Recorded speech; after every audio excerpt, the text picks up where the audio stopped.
Alexander, soy rufero aquí en Minnesota. Trabajo principal en Maplon, St. Cloud. Hace poco entregué un contacto con Sentinel, un centro de trabajadores ubicado en Google Frog durante la operación federal. Hello, my name is Alexander and I'm a roofer here in Minnesota. I primarily work in Maplewood and St. Cloud.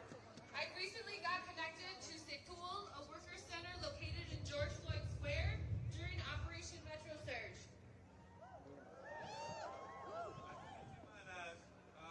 Fui perseguido por agentes de la ICE mientras salía del McDonald's, lugar en Raymond. En la esquina del norte, Shelby, los agentes me persiguieron de manera errática. Y esta situación provocó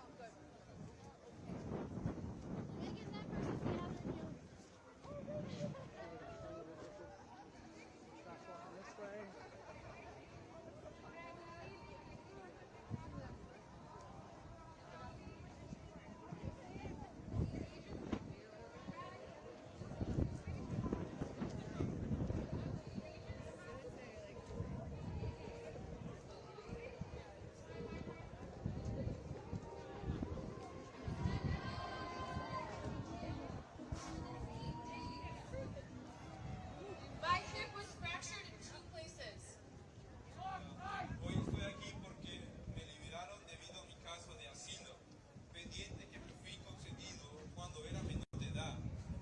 Me retuvieron durante 11 días sin fundamento legal y ahora tengo la cadena rota, preso, y eso es inaceptable.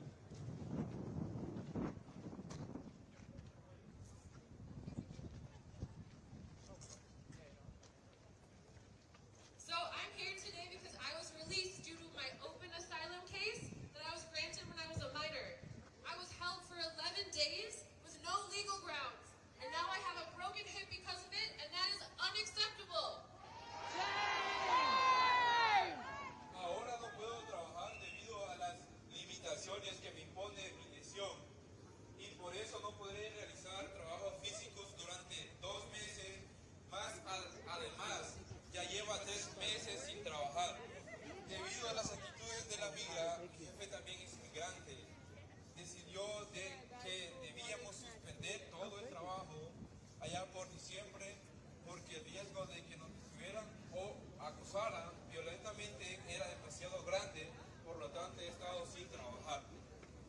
So I can't work now because of the restrictions due to my injury, and I'm going to be out of manual labor for 2 more months. I was also not working for 3 months because of the ICE activity. My boss, when it started, he said, you know, there was too much risk for us and we should stay home because there was the risk of being violently harassed or detained and arrested. Therefore, I've been out of work for months because of Operation Metro Surge. First, because of the lack of work opportunity and the fear of being detained, and now because of the violent arrest that I was subjected to without any just or legal cause. That ain't right. Trabajar durante meses debido a la operación federal por 2 razones. Primero, por la falta de oportunidades de trabajo y el miedo a ser detenido. Y ahora también por detención violenta a que fue sometido sin ninguna causa justa o legal.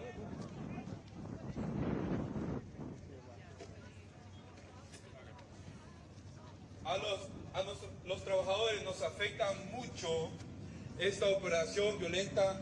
Prácticamente todos los que conocemos el sector de la construcción dejaron de trabajar durante al menos 2 meses. Muchos de nosotros estamos luchando ahora para cubrir nuestras necesidades básicas y a pagar la renta. Pero también por eso nos estamos organizando para asegurarnos de que algo así no vuelva a suceder. Nunca más los trabajadores con empleos de bajos salarios, tantos sindicatos como no sindicados, han liberado el movimiento de resistencia contra ICE. En Minnesota, de muchas maneras y especialmente en nuestros lugares de trabajo, y seguiremos haciéndolo. Sabemos que esto es solo el comienzo. We workers have been hit hard by this violent occupation. Virtually everybody that I know in the construction industry has stopped working for 2 months or more, and many of us are struggling to meet our basic needs and pay our rent. But this is also why we're organizing, to make sure that something like this never happens again. Workers in low-wage jobs, both unionized and non-unionized, we have led the resistance movement against ICE in Minnesota in so many ways. And especially in our workplaces, and we will continue to do so. We know this is just the beginning. Gracias por estar aquí, apoyarnos a los trabajadores. Todos estamos aquí porque todos sabemos que los Estados Unidos de América no debería tener dictadores ni reyes. Thanks for being here to stand with us workers. We're all here today because we all know that the United States of America should have no dictators and no kings. Gracias por venir. Thank you for coming.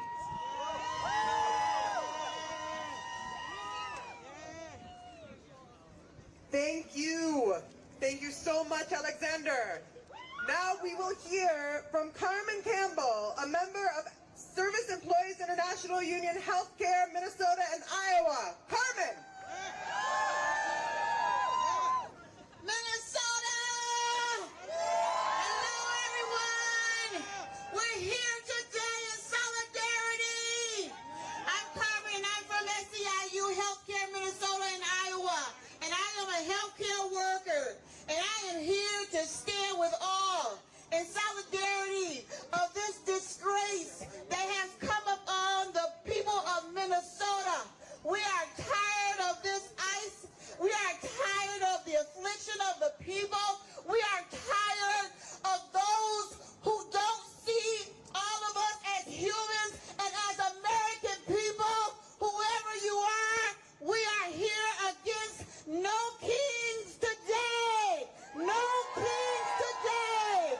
We are here because we are fighting for our rights, our salvation, our rights to be here, to stand because we know of our Constitution, our civil rights. So I am just here to let you know that because of ICE that has affected our Minnesotans, workers, our people that have come here who take care of their families. We are humans. We are not aliens. We are humans. And so we are here in solidarity to say no. No to the king who thinks he is nobody. Okay?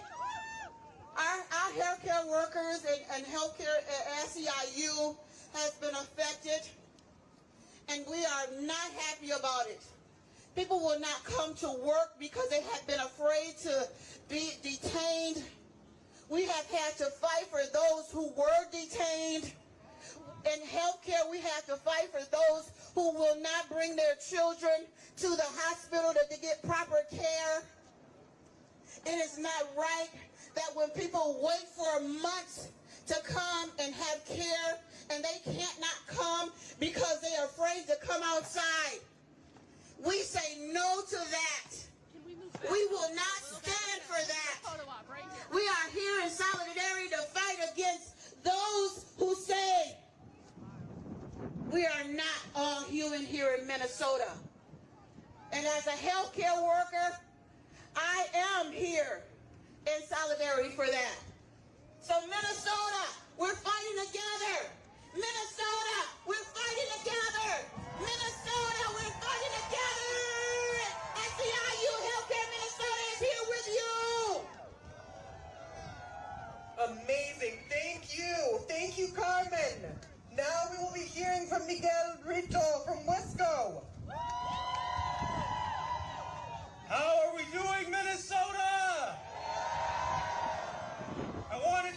moment to acknowledge the power that exists right here, right now.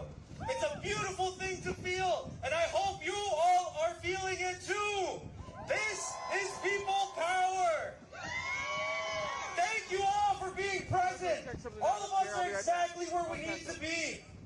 None of this is a coincidence. My name is Miguel Brito. I'm a proud Mexican American, son of 2 immigrants who came to this country seeking a better life, who has given me the opportunity to stand with you all today in solidarity. I'm a lifelong Westsider. I have the privilege of serving my community as an organizer with the Westside Community Organization, WESCO. For over 50 years, WESCO has fought for our community. They fight for racial equity, restorative justice, and to build collective power. It has never been about an individual. WESCO has always been about the collective. And that collective power has never been more important than it is right now. As we all know, the Trump regime has occupied our state. They instilled fear. They violated the rights of our neighbors, our friends, our families, and they ripped our communities apart. But we did not freeze. We came together and we fought back. We created mutual aid. We trained in constitutional observing. We built ICE Watch networks. We organized. And that is why they retreated in fear. When we are united as one, when we hit the streets together and organize our communities, the power we create is stronger than anything the Epstein billionaire class could ever imagine. That is why they want us back to normal. But normal does not exist anymore. And if it ever does again, that means we have lost, people. Oppression does not always come with chains. Sometimes it comes in comfort. And when people become comfortable in injustice, they stop fighting. And that comfort becomes their cage. We must not go back. We must not allow them to divide and isolate us anymore. It's not about the color of our skin or the God we worship or where we come from. The divide has never been more clear, people. There's the Epstein billionaire class, and there is the rest of us. All of us here today. That's who we are fighting. And we have proved something to the world. When we fight back, when we refuse to blink in the face of oppression, the Epstein class trembles in fear. So what do we do now? How do we keep this momentum? We must continue to organize our community. Thank you. I appreciate it. We must get to know our neighbors and build trust with each other. We must build leadership in our youth and in those most impacted. That is how we continue to fight back. Hyper-local movements. Zip code by zip code. That is real collective power. And that is exactly why the United States of America does not need kings. That's why our communities do not need idols or celebrities. Because it will never go that easy. And it's always been for us, a collective, aligned in our values. Oh, is it open? Oh, is it? Oh, I think it's okay. Thank you, though. I think my colleague is probably trying to see the screen. Thank you. That's really nice of you.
shout out to the worker in this moment.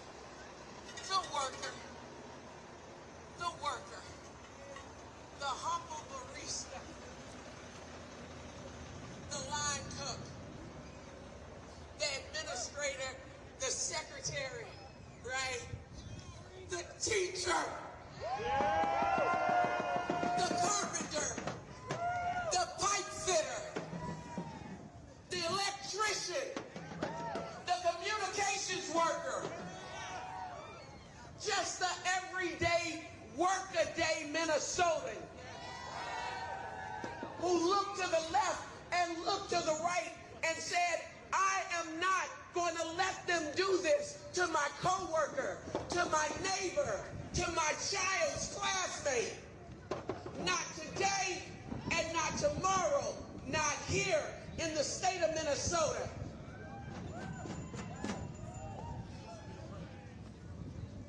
I need y'all to understand something right now.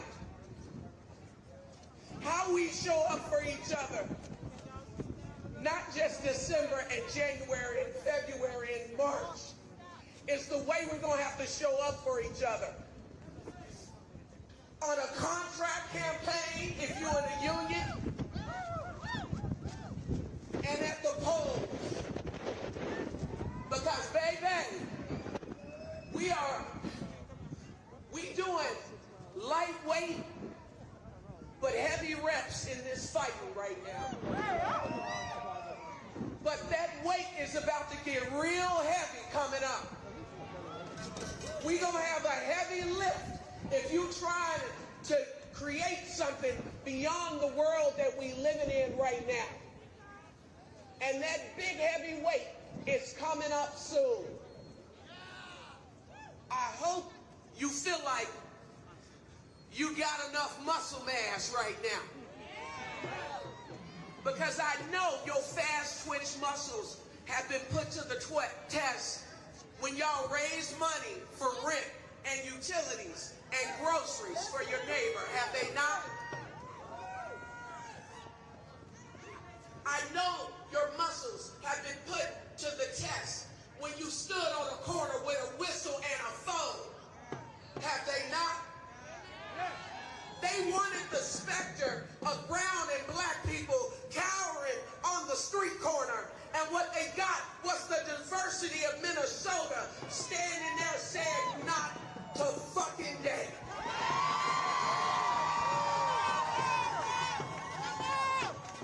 When our neighbors are under attack, what do we do? When our co-workers are under attack, what do we do? What do we do? What do we do? Stand up, fight back. And when this nation is under attack, what will we do? Stand up, fight back. What will we do? Stand up, fight back. What are we doing right now? We are standing up and we are prepared to do what? Fight back. What? Fight back. What? Fight back. We're gonna fight back with not just with a march, but with your money and with your vote. Fight back. Amazing. Thank you, Marsha. All right. When democracy is under attack, what do we do? Stand up, fight back. Democracy is under attack. What do we do? Stand up, fight back. When immigrants are under attack, what do we do? Stand up, fight back. When immigrants are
the power?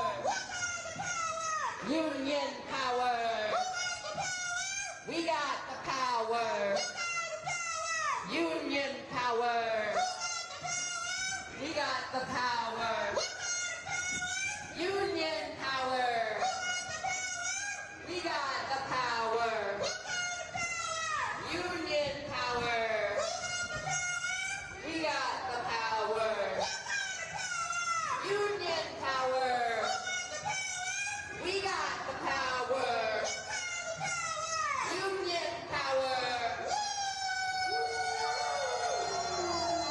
All right.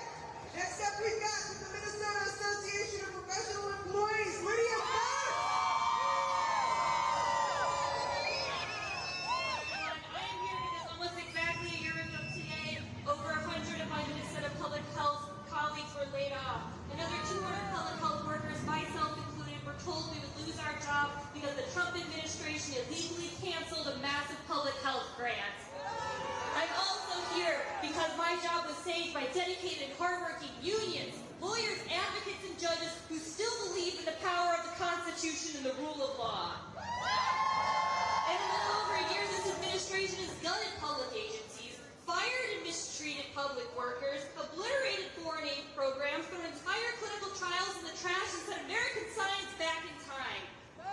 The picture isn't pretty, and the death toll is rising. These clinical trials can't simply be restarted. These programs can't simply be rebuilt, and trust can't simply be regained. Lives will be lost, money will be lost, time will be lost.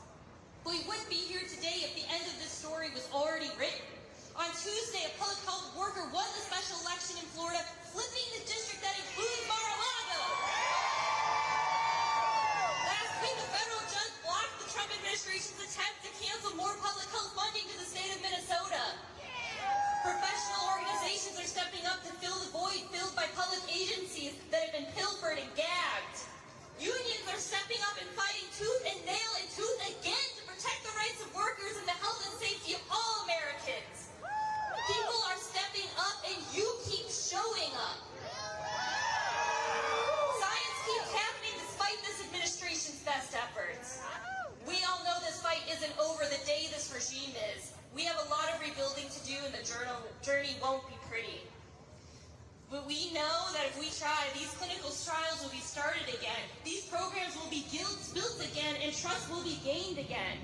Lives will be saved and we can build something better than what we had before, a system that is truly of the people, by the people, for the people.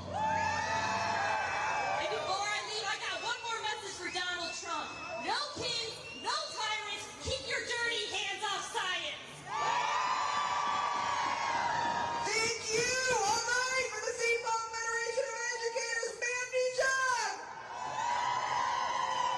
Hello, fellow workers! My name is Mandy Jung, and I do not represent my school district.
But connected is how we humans have always survived. I'm not saying you gotta be best friends and hang out all the time. I'm just saying go knock on the door. Your neighbors will surprise you. Mine have. Okay, here's my number 2 ask. Share yourself. Can you bake? Yeah. Are there any stitchers in the crowd? Anarchist Emma Goldman said, if I can't dance, I don't want to be part of your revolution. Share, dance, sing, and keep fighting. You can do this. You already started. You are brave. You are loving. You are radical. And we will win because we have to. We have already started. Thank you so much. All right, next up we have another amazing speaker from Mirak, Isaac Cabrera.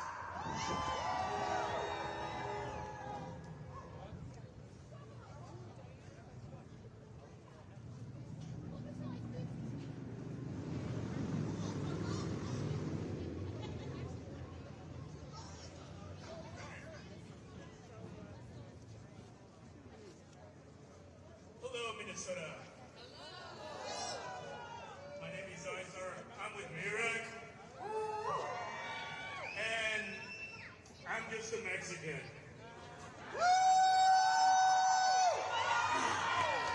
Viva la revolución.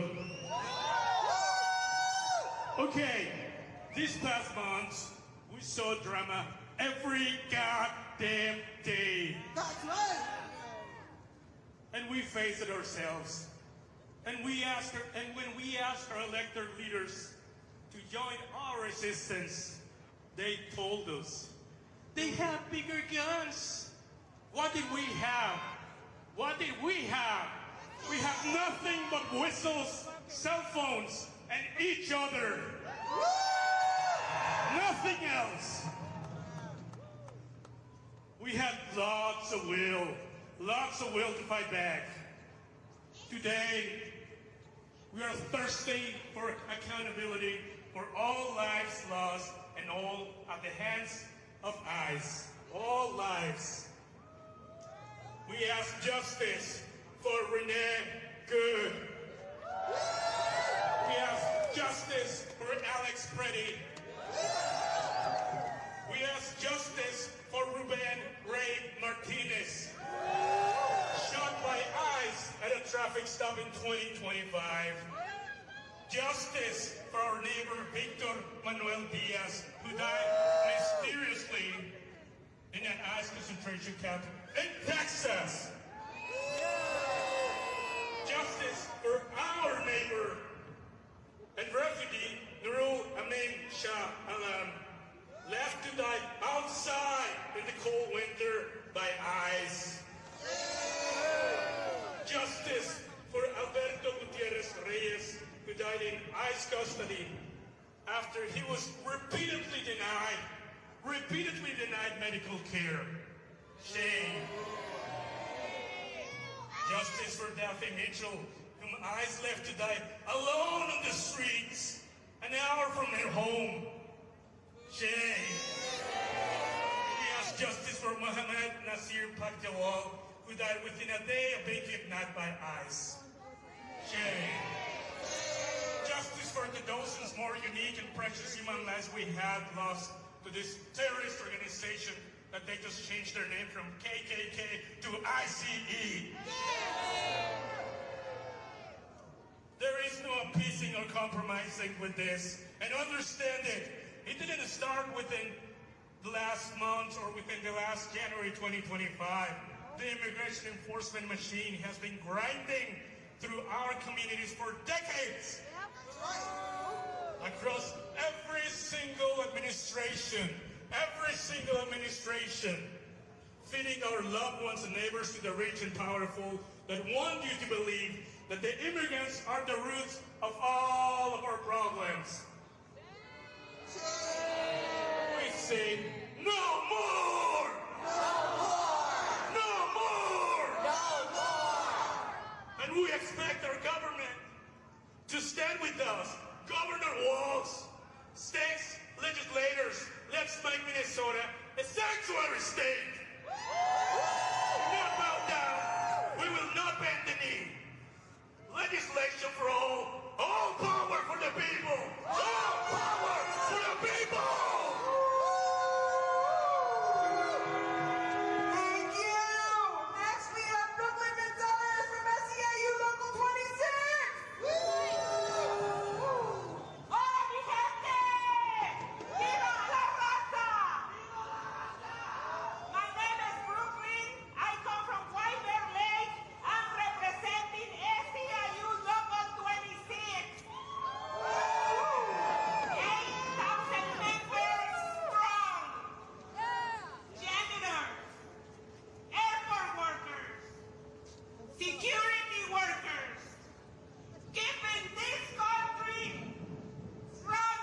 Cities on January 23rd said no more work, no more school, and no more shopping, and send the message to get ICE out of the Twin Cities. And it's the work that you all have done, uniting, and all the points everybody before me has spoke raised about the community work, the organizing. That is what it takes to defeat this, to defeat ICE. This movement needs to grow and keep pushing forward. With that being said, on May 1st, we are close to 20 years anniversary of One Day Without an Immigrant. This is a history that they're not going to teach you in our history books. A history where the immigrant community rose up against the reactionary bill that would have destroyed the immigrant community in this country, and they shut it down. They made sure that it didn't go anywhere, just like you all shut ICE down in the city. We need to keep that movement going.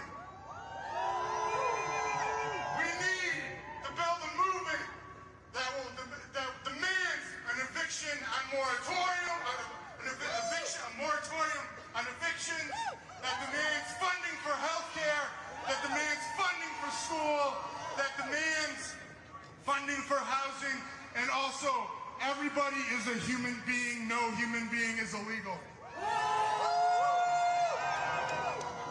Right now, billions of dollars a day are being spent to drop bombs on Iranian citizens. It wasn't Iranian citizens who made our rents go up. It wasn't immigrants who made our health care go up. It wasn't immigrants and Iranian citizens that made inflation. It is the endless pursuit of profits of this system and the endless pursuit of imperialism that has rained this terror on Iranians and U.S. citizens alike and every worker across the globe. We need to unite across the globe to fight this tyranny. And with that being said, I think we need to build a general strike, a nationwide general strike, to shut down the billionaires' profits and to send a message: no, abolish ICE, end the war, fund healthcare, fund schools, fund transit, fund the needs of society, not the profits and not war. I'll end it here personally. There's organizations doing really good work. The Worker Solidarity Circle, Workers Assembly, Socialist Alternative, a lot of different organizations. And personally, I have to say on this note, I think we need to stop funding these politicians who these two-party systems that are backed by the billionaires. We need a new party, a workers' party, solidarity. All right, next we have from Unidos, Minnesota, Mariah O'Malley. Hello, Minnesota! My name is Mariah. I'm a leader with Monarca and Unidos, Minnesota. It is incredible to be with you all. You look really cute. You look really powerful. But it's especially amazing to be with all of you after what we've been through together. We watched as ICE agents made war zones of our neighborhoods. We struggled to breathe as tear gas filled our lungs. And we struggled to tell our children what was happening. We struggled to console them as they cowered in fear from what was happening to their classmates. It was just a few weeks, and yet 3 of our neighbors lost their lives. 4,000 are still missing, and still they steal more of us every day. That ain't right. They came to make an example of Minnesota, but instead we made sure to set an example for the rest of the country. We have shown the world what it looks like to love our neighbors, not as an empty talking point, but as an ethos that guides each of us every single day. And I'm going to be honest, becoming an exemplar for how to combat authoritarianism was not on my bucket list for 2026. But it also didn't happen in a vacuum. It took love, it took community, and it took organizing. It took each of us, each of you, finding within ourselves what we have to offer in this moment and to this movement. We patrolled, we whistled, we provided aid, and we shared our stories of trauma publicly as the world watched in horror. We did that. Say it with me. We did that. Because when we fight, we win. This is what organizing looks like. We have been through hell together, but we know it would have been so much worse if we did not have 50,000 trained legal observers out on the streets. We did that. And now it is time to continue organizing. It is time to continue building. Because we know they are coming for our elections. They have told us they are coming for our elections. We know they mean to disenfranchise all of us who resist this authoritarian regime. But we're Minnesotans. We're not new to this. And when our democracy is under attack, what do? Stand up, fight back! What do? Stand up, fight back! Starting April 9th, Monarca will be organizing alongside all of you to defend our democracy. For as long as it takes to ensure we have a safe, multiracial, and participatory democracy, we will be training election defenders. When we get to the Capitol, I want you to scan the QR code, follow Unidos MN on Instagram, or go to monarcamn.org to sign up for our election defense kickoff on April 9th. You are an election defender. We defend our democracy. Minnesota is the North Star state, and we are damn sure living up to our name. We have inspired the world through our organizing and through our love for neighbor. Now it is time to lead our country out of this darkness and toward the bright future we will create together. Love and power to us all. Thank you so much. Thank you. And now we have from the Graduate Workers Union, Christos Halakas. What's up, Minnesota? When I say ISO, you say everywhere. ISO! Everywhere. ISO! Everywhere. I work as a lecturer, a mentor, and a researcher. My workplace is a source of job creation, life-saving, and life-improving research.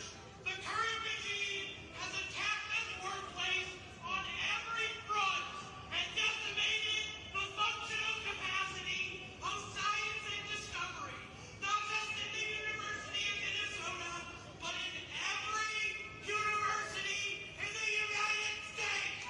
We are fed up! We are fed up with the mass firing of government employees that have taken whole departments of lab leaders, advisors, and technician staff. We are fed up with the constant attacks on our diverse working community and our reporting on environmental destruction. We are fed up with the fear and abuse that students and workers alike have been subjected to. We are fed up with fascists, and we are fed up with Trump.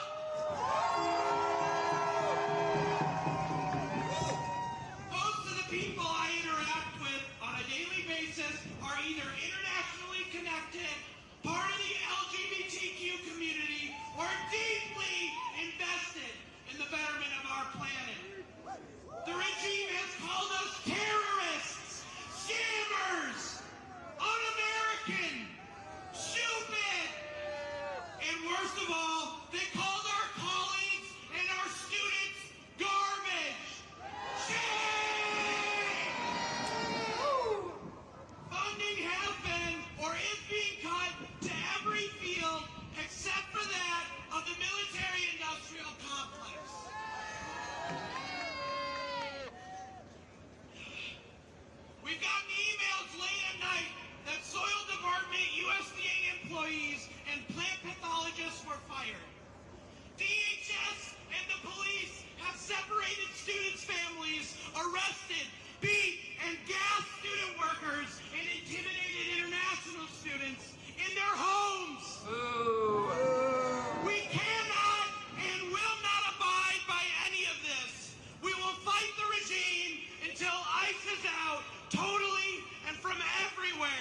until every fascist is deposed and faces consequences, and until we are freed from this racism, this hatred, and oppression.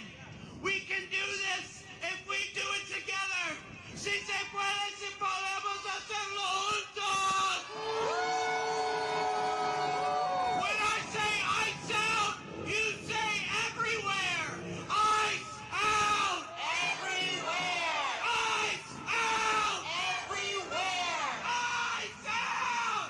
Everywhere. And fuck Trump.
Full signal that whole time. I don't think that's going to last. No.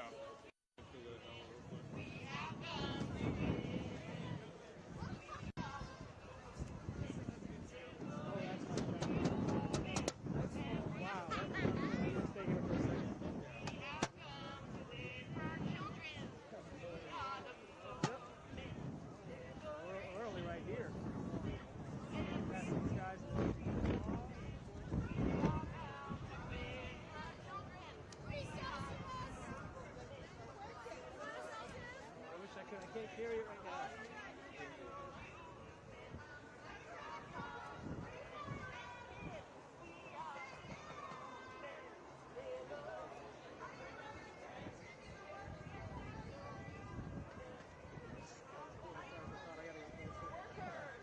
It looks better on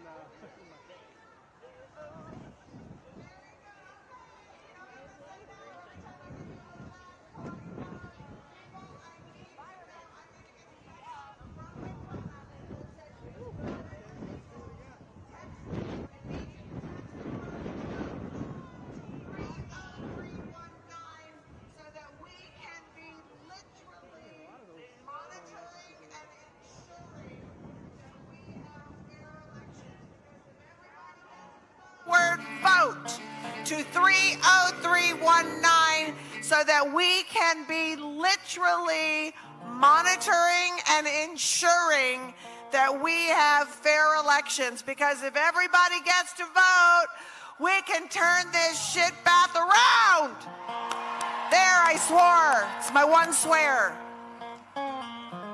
And now, oh my God, one of my favorite performers with the greatest story of anybody. So, a few years back, when Pete Seeger was told that Larry Long was often referred to as the Pete Seeger of Minnesota, Pete Seeger kind of laughed and said, you know, I'd be proud to be known as the Larry Long of New York. So please welcome, with special guests, Jacqueline Oltan, Joe Savage, and Thomasita Petrus, the Minnesota treasure, also known as Larry Long. Larry, take it. Minnesota! Repeat after me, Minnesota! Minnesota! My home! My home! Minnesota! Minnesota! My home! My home! I've never been more proud than now to be a Minnesotan. Yeah! In our Longfellow community on the south side of Minneapolis, our neighbors throughout the surge have been bringing food to families that are sheltered, driving children to school, getting them home safely, and protecting them with whistles and observances. Minnesota. Yeah. Our forefathers and foremothers fought to defeat fascism, and now it's up to us.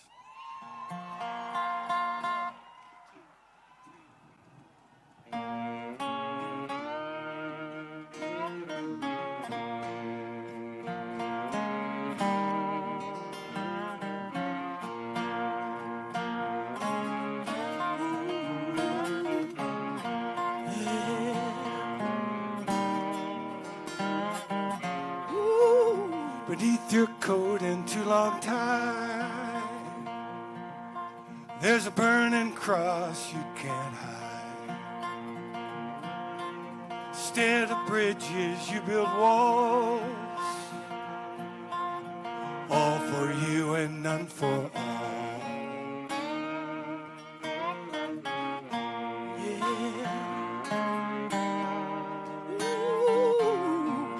It's white sheets in the White House, everybody's singing shout. White sheets in the White House, time to drive them white sheets out.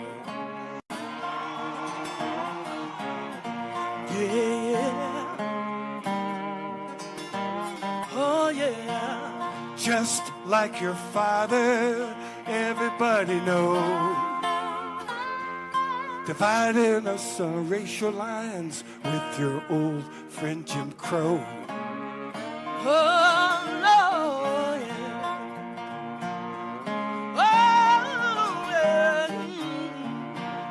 White sheets in the White House, everybody scream and shout. White sheets in the White House, time to drive them white sheets out.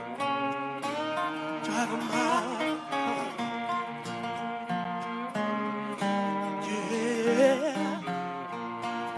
If you lie long enough and big enough, it's true. As you know, you have shown some will follow you. Now you've got them terrorized, afraid we'll be occupied by someone darker than you, a migrant Muslim, you know who. Help me out here, here we go. Yeah. Oh. It's white sheets in the White House, everybody scream and shout. White sheets in the White House, time to drive them white sheets out.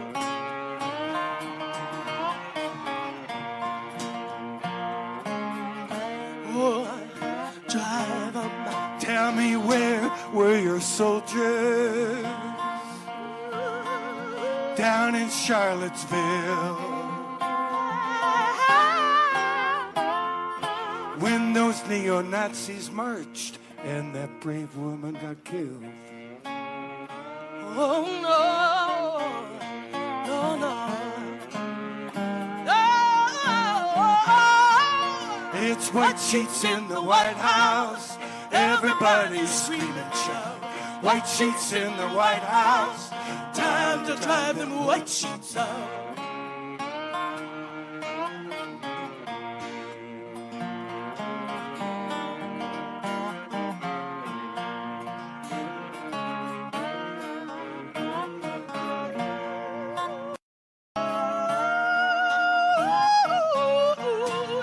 Emotions are rising. Fires raging on the hill. Fires raging. The rich keep getting tax cuts while we foot the bill. Oh, no more. No, no, no more. No more. No, no. Let's build a wall around you. Make you pay for it too.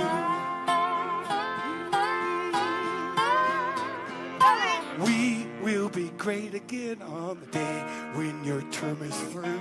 Oh, oh, oh, glory, glory, glory. Oh, it's white sheets in the White House. Everybody's screaming, shout. White sheets in the White House. Time to drive them white sheets out. Time to drive them white sheets out. Come on, y'all! Time to drive them white sheets out. Time to drive them white sheets out. Minnesota! Minnesota! Minnesota! Thomasina Petrus, Jacqueline Alton, Joe Savage. Thank you. Larry Long. So, something that I believe to be 100% true is sometimes the power of silence. And in a group this large, as we celebrate the work we've done here talking about ICE, I would love if we could have in this massive group just a moment of silence for some of the folks, and I can't remember all of them, so I'll say as many as I can remember, who have fallen victims to this regime. The people who have been horrifically targeted by ICE, the people who have been horrifically targeted by law enforcement, the people who have been horrifically targeted by Netanyahu and Trump and their goons, the people of Palestine, the people of Iran. Let's just take a moment of silence to show them that 500, whatever the heck is here, can take a moment to internalize and send vibes to those who have been harmed.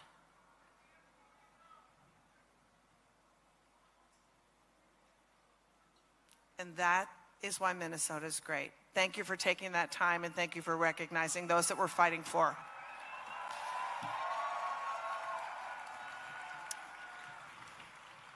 I just thought that moment of silence might be a nice little way to introduce our next person who's coming to the stage, who is a traditional healer, a singer, and a member of the Ojibwe Nation. And her performance today is a healing song that she wrote 10 years ago in the Ojibwe language, and it holds really special meaning because it's the first time that it's being performed for the public outside of an indigenous community. So you are in for something special. It is really an honor to welcome Doreen Day Wobanukwe. Wobanukwe, my bad.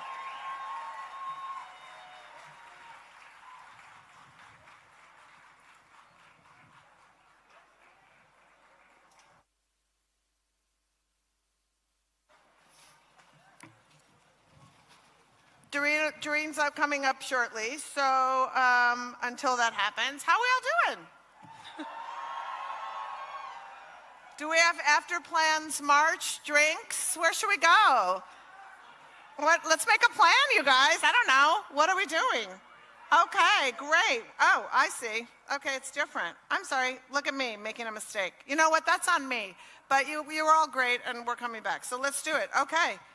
All right. I'm just moving along then to my speech. Are you ready?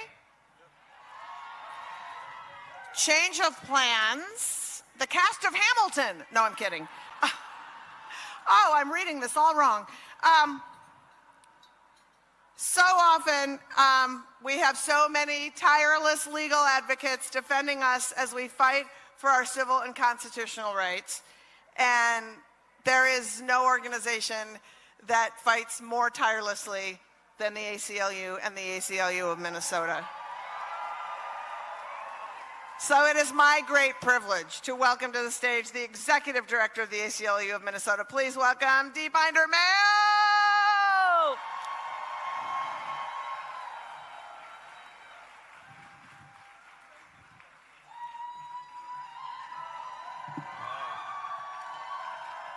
All right. Thank you, thank you. How we fight and how we lead will dictate the world that we create. I will say that again. How we fight and how we lead will dictate the world that we create. For 100 years, the ACLU has fought to protect our rights to free speech, our rights to equal protection, our rights to due process, regardless of the party in power, and we are proud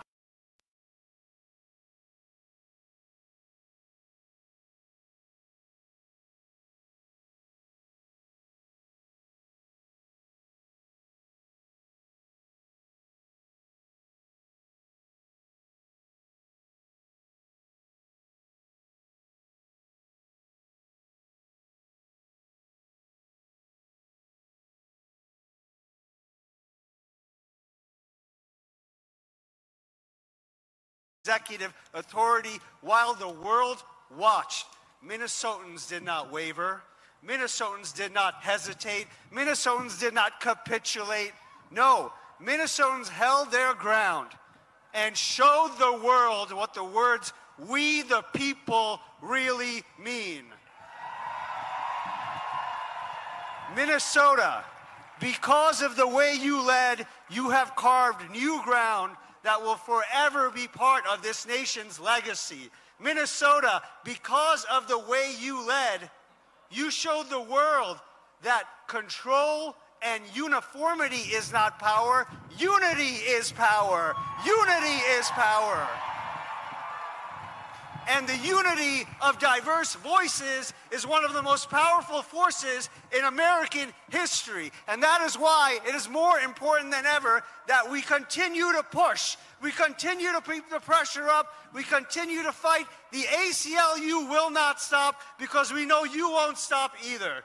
Because we the people will not be silenced. We the people will not be intimidated. We the people will not trade away our rights. We're going to keep going forward, and we are going to fight for all of our rights, for all of us. All of us. All of us.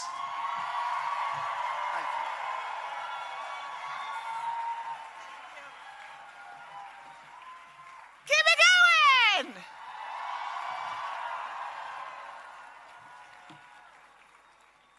Okay, back on track. Feeling good. Our next guest is an Ojibwe poet enrolled at Turtle Mountain and the inaugural Poet Laureate of Minneapolis. As curator, editor, and teacher, she edited New Poets of Native Nations and co-edited the 2025 publication Boundless: Abundance in Native American Art and Literature. Please welcome Hyde Erdrich.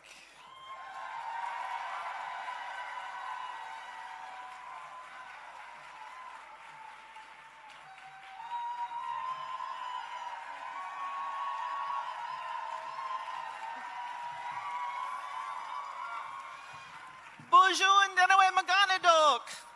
Bujunisha Nishnabedok. I am not Wabanakwe Darinde, but I am a proud Anishinaabe-kwe, and I am going to read to you from my current project, a crowdsourced poem on justice. The Twin Cities are home to the best poets in the English language, the Dakota language, the Anishinaabe language, to Somali language, and more. In the past months, poets here have spoken truth to power, and like so many of us, poets pack boxes of groceries, give rides, cover rent. Maybe a few of us threw dildos at the Whipple building. Poets have protected and observed and shared their words to raise funds. One poet stood up and was struck down. Hold steady. The words of poets are marching through these days. Gwendolyn Brooks' words, hand-printed on a poster. We are each other's business. We are each other's magnitude and bond. Found that day, our collective breath made a cloud in sub-zero Minneapolis on a march. Pushed to the ground and bound in plastic handcuffs by the soldiers of the state, Lakota poet and activist John Trudell's words march from 1981 through me to you. Little did they understand, he said, squatting down on the ground, they placed me with my power. The words of poets are marching with us in these days, and the crushing beat of a poet silenced too. When a young person asks me, what do we do? I tell them, hold steady. Steady, my beloveds. Touch the ground you come from or came to. Ground our power in Earth's love of us. Let her rock us while we hold steady. When we must move, then we must march. March steady until it's just us. This has been a poetry service announcement.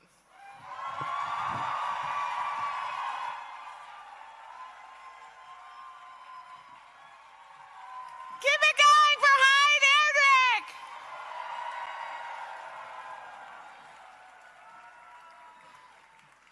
You know, one thing that doesn't get mentioned enough when we talk about Minnesota and our resilience and what we do is the fact that not only do we think of everything, the second we hear that there's something in a place that needs to get filled or a space that needs help, we don't say, that's not the thing I want to do. We just show up in the right clothes and we do it.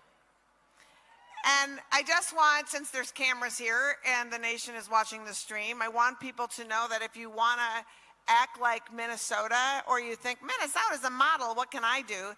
Well, you can check your ego about what you want to do and listen to the leadership, and when they tell you what they need done, you do that.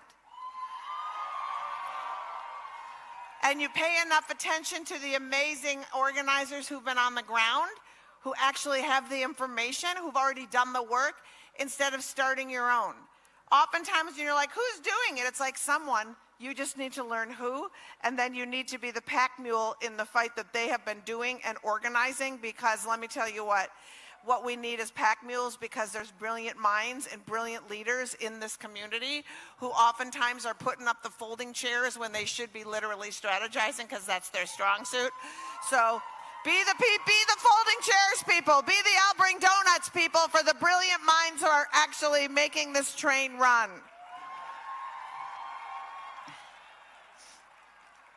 And on that note, I'm going to bring up some really brilliant minds who helped organize this entire day across the country and the world.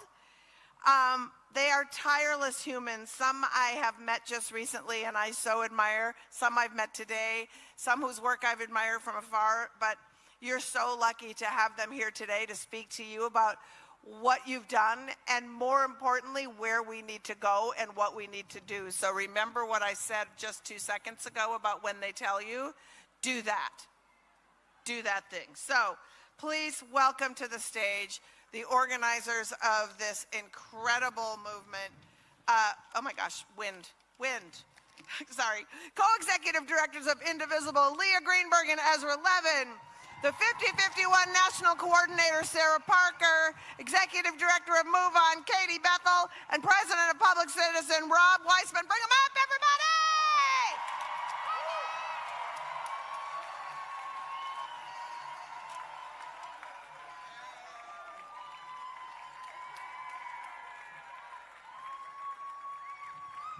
Put that up a little bit. My name is Sarah Parker, and I am the Executive Director of Voices of Florida Fund and a National Coordinator of 5051.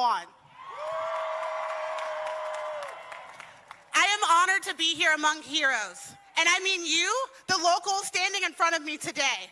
I want to use this moment to honor you, every single one of you who took part in the resistance in any small way. You are the heroes in this story. You turned the cameras back on them, and you put your life on the line. Across the country, people are building power. People are building community. And every time this administration swings, we will grow stronger. Every time our neighbors are kidnapped by masked men, we will grow bigger. And every time they think we are losing hope, we will become more determined. We are the linchpin in our democracy.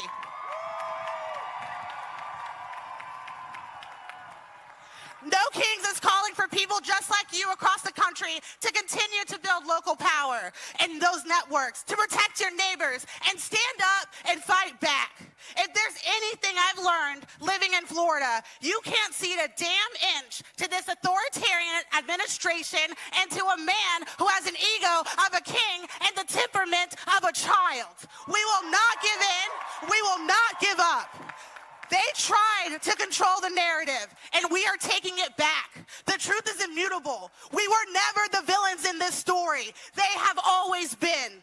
We demand accountability. We demand an end to reckless masked men terrorizing our neighborhoods. We demand an end to abortion bans. We demand justice and peace for our Black, brown, and LGBTQIA communities. And we demand free and fair elections. And right now, we demand an end to this reckless, illegal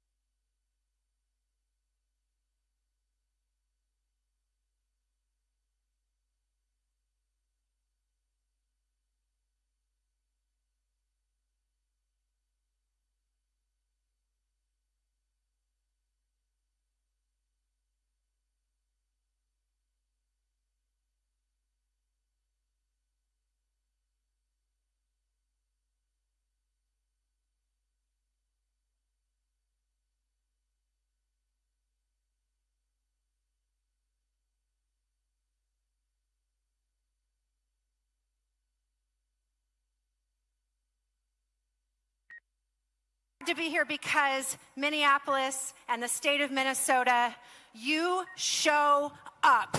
When times get up,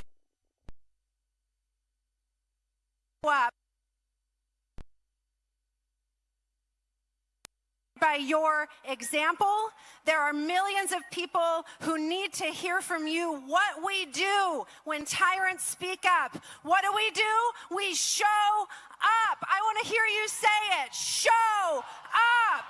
Minnesota knows what we need to do, and we need to tell the nation right now, because there are people who feel helpless. There are people who feel scared.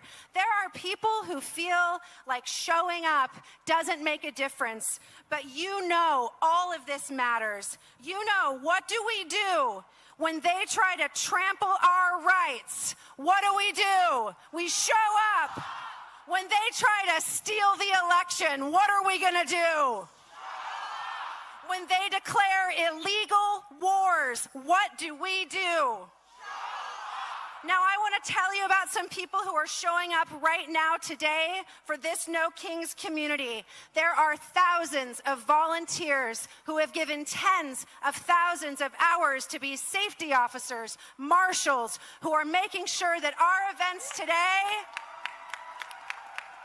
reflect the peaceful democracy of harmony and love that we want to see in America today. I want them to hear you coast to coast. Thank you, volunteers, for all you're doing to make No Kings happen.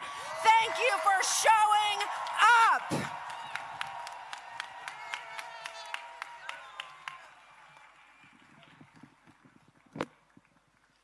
Brothers and sisters and friends, my name is Rob Weissman. I'm with Public Citizen. You beautiful and heroic people showed our country and reminded the world that the opposite of authoritarianism is not just justice and democracy and freedom. It's also solidarity and community and love and neighbors. And persistence. And now, as we rally here, 100,000 or more strong and across the nation in the largest day of protest in American history, we have to persist. We have to persist to end this illegal, unconstitutional, and devastating war on Iran, and make sure that Congress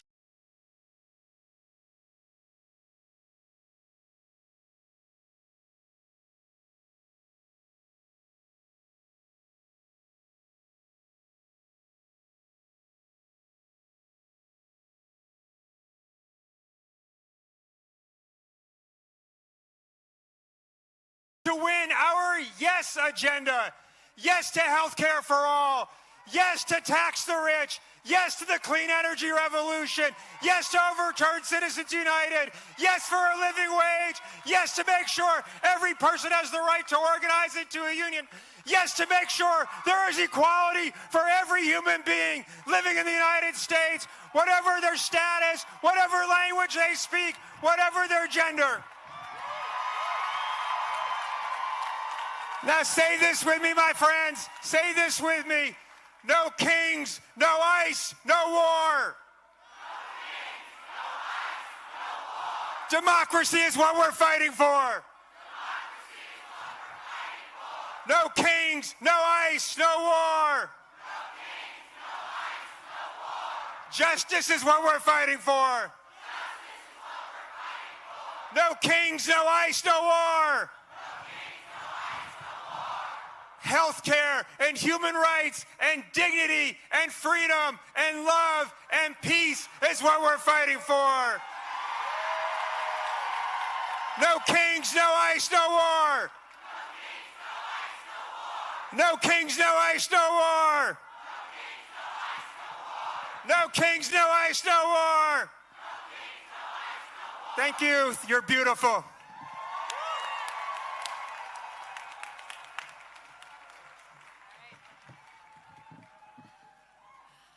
Hi, Minnesota. It is incredible to be here with you today. I'm Leah.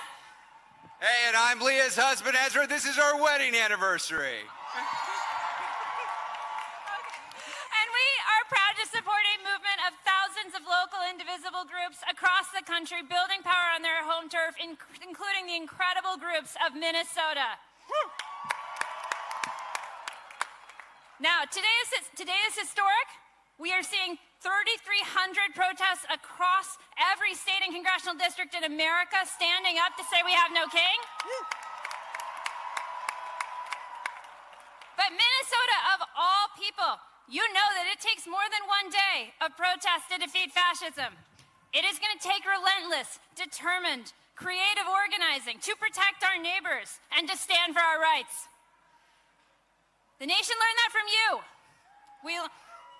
We learned it from every Minnesotan who stood up to protect their neighbors. We learned it from everyone who went out after the shootings, the murders of Alex Petty and Renee Good, from everyone who came out after the murder Melissa Hortman to say that fear won't win, hate won't win, that in Minnesota you protect your neighbors and you stand up for democracy. Woo. Now, if there is anything we know about would-be dictators, it is that when they start to lose their grip, they get even more dangerous. They escalate, they invade, they attack. Donald Trump is facing down a midterm election that he knows he is going to lose because people hate this mad king business. Woo. And so what is he going to do? He's going to try to steal it. But he's going to fail because we are going to stop him. That's right. Woo. So for the 100,000 Twin Cities residents in the crowd right now, we have an ask to share on behalf of our friends at Indivisible Twin Cities. Text pledge 30319. Text pledge to 30319 to take the Pledge of Resistance with Indivisible Twin Cities and say you're ready to show up and mobilize in the event of election sabotage. Woo. Ah. Sorry, folks, I'm back. This is the largest protest in Minnesota history. Good job, everybody. Now, if you know anything about Indivisible, we have a real bias towards action. So we're going to give you some actions. Leah just gave you one action for everybody in the Twin Cities. There are millions of people watching now. And for the millions of people around the country, around the globe, we've got to work in concert with the Minnesotans. When Trump tries to sabotage the midterms, we need to match the depth of the organizing that we've seen here in Minnesota with the breadth of the organizing we're seeing all over the world for No Kings 3. So what does that mean? Let's get specific. I want everybody here to put this on your calendar. The next major national action of this movement is not just going to be another protest. It is a tactical escalation. An escalation. It is an economic show of force inspired by Minnesota's own Day of Truth and Action. We all saw this. Thousands of teachers and nurses, community leaders, faith leaders showing up in sub-zero temperatures, showing this state that they were not going to put up with business as usual while a secret police goon squad was murdering Americans in the streets. We need to do that nationally, y'all. We need to do that all over the country. So on May 1st, on May Day, across the country, we are saying no business as usual. No work, no school, no shopping. We're going to show up and say we're putting workers over billionaires and kings. Minnesota, we cannot thank you enough for the courage you've displayed, for the instruction you have given. We are going to build on that courage, on that sacrifice, on that dedication, on that organizing. We are going to demonstrate that regular people are the single greatest threat to fascism in this country. It's up to all of us to walk that path. So say it with me as we heard from Rob. No kings, no ice, no war. No kings, no ice, no war. No kings, no ice, no war. No kings, no ice, no war. How many kings? How many kings? Damn right. See you May 1st.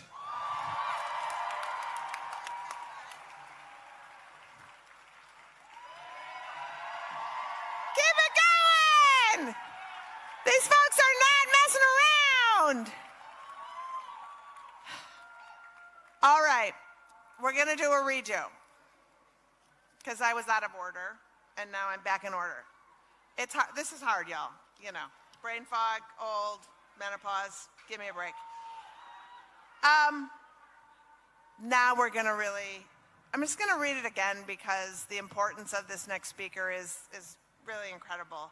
A healer, a singer, member of the Ojibwe Nation, here to perform a healing song that she wrote in the Ojibwe language 10 years ago. And it is so special because this is the first time the song will be performed outside of the indigenous community. So please, let's start now. welcome to the stage, Doreen De Wamanukwe.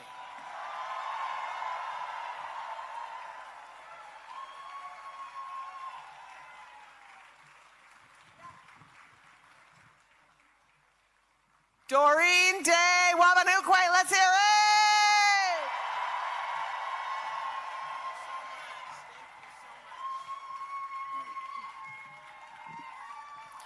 Bonjour, Indenerwema Gunny Dog. Wabano Queen Dishinakas, Wabajeshi and Tu Dame, Aberdeen Aikwa Kape Medeo. Anishinaabe Wa King.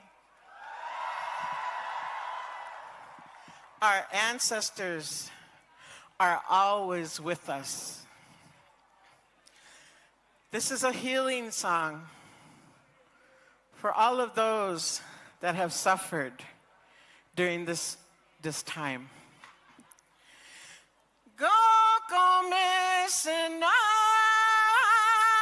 giwi taki shigung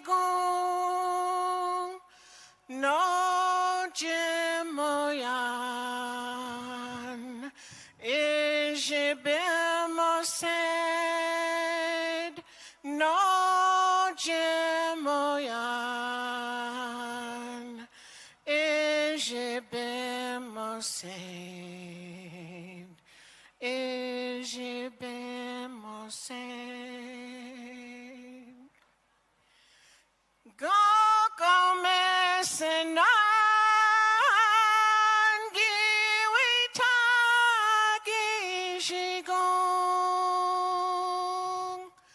no jimoyan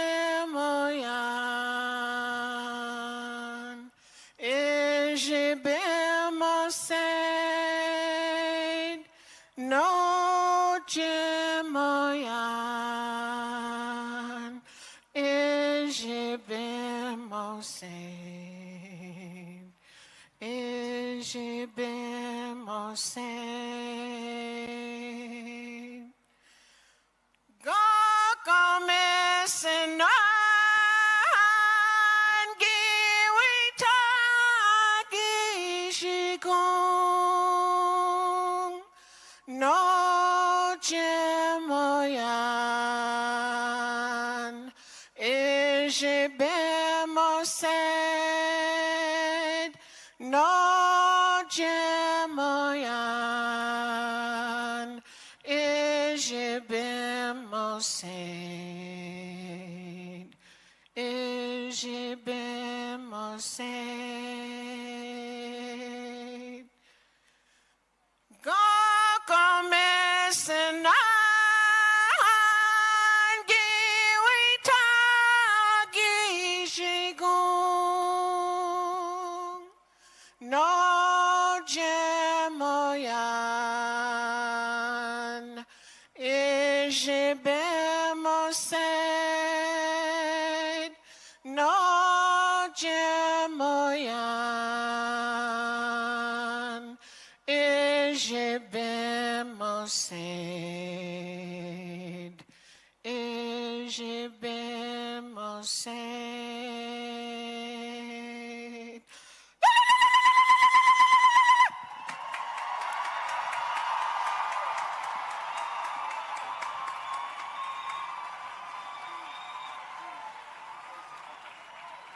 Doreen De Wamanukwe!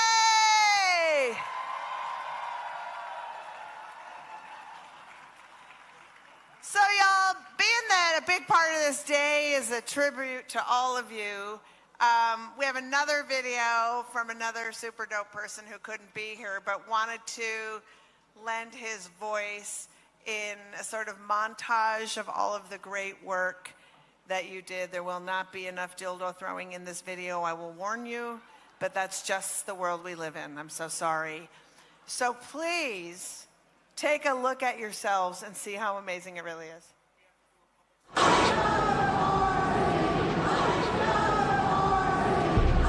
I'm here to tell you a story about Minnesotans. A story about Renee Nicole Good, a mom who wrote poems and had sparkles coming out of her pores. She had whistles. They had guns. A story about Alex Pretty, an ICU nurse who cared for American veterans. Someone who wanted to make a difference in the world and spent his last moments protecting a woman targeted by ICE. A story about Liam Conejo Ramos and his father, Adrian Conejo Arias, a preschooler with a Spider-Man backpack and a blue bunny hat, and his father, who were only trying to get to school. A story about all the people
The oppression now, the people will rise, the people will rise, the people will rise. Sing with me. The people will rise, the people will rise, the people will rise. It looks like you're mighty risen today. It looks like you're mighty risen today.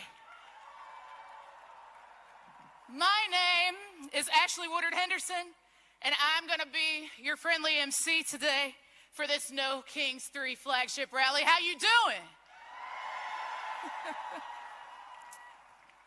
Look at this historic moment that Minnesotans built. Not a moment that happened to Minnesotans, but the moment you built. You built this moment. We are standing miles from where federal agents took the lives of Renee Good and Alex Pretty. We're standing in the shadow of the Capitol where Melissa and Mark Hortman lay in state, murdered the morning of the very first No Kings, because a man with a hit list tried to stop what we're doing right now. We honor them today. And I need you to understand one more fundamental truth about where we're standing. This is not just a rally site, my friends. I know if you look around, you might think it to be.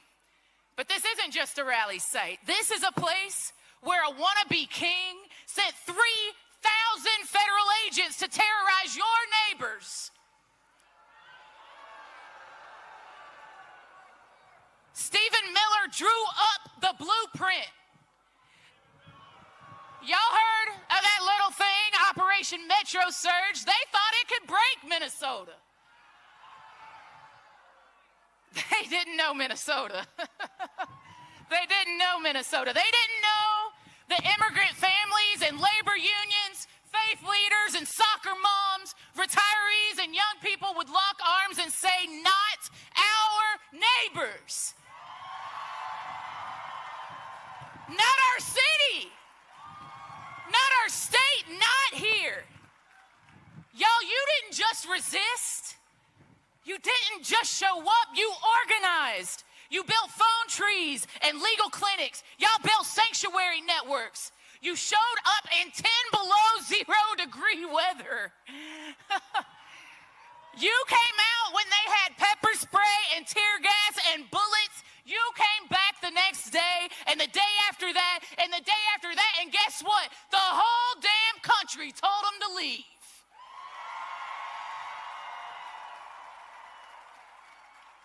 And guess what, y'all? Kristi Noem and Greg Bovino, peace, they gone, right? The Twin Cities, the land of 10,000 lakes, guess what? Y'all still here. Look around. We out here. That's not just a one-day protest, my friends. That's building power. You all are showing us why we ought to be here. Because Minnesotans proved to our entire country something that we all need to take seriously and learn. We do not wait for permission to protect each other. We do not beg a wannabe king to do the right thing. We organize. We refuse to comply or cooperate with evil forces in high places. When they demand our complicity and quiet disobedience, we do the right thing. We build people power together. And it wasn't just here. It was Los Angeles and Memphis and Washington, D.C., Chicago, Portland, Charlotte, Denver, Atlanta, Newark, Philadelphia, Seattle, Nashville. It was communities across our country. This administration will not win. They will not win. And we will make it clear as they try to prove to us that they will use force against our people, even when we are peaceful. Across our country, our people have made it clear back. We will not be broken. In June, 5 million people took to the streets. In October, 7 million. Right now, right this second, there are 3,300 No Kings actions happening across 16 countries.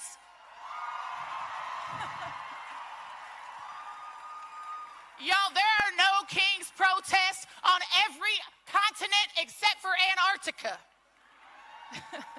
They'll catch up. Let me say this again. Nearly every continent on earth is with us. They're out there right now because of what you showed them, Minnesota. So today, we celebrate that.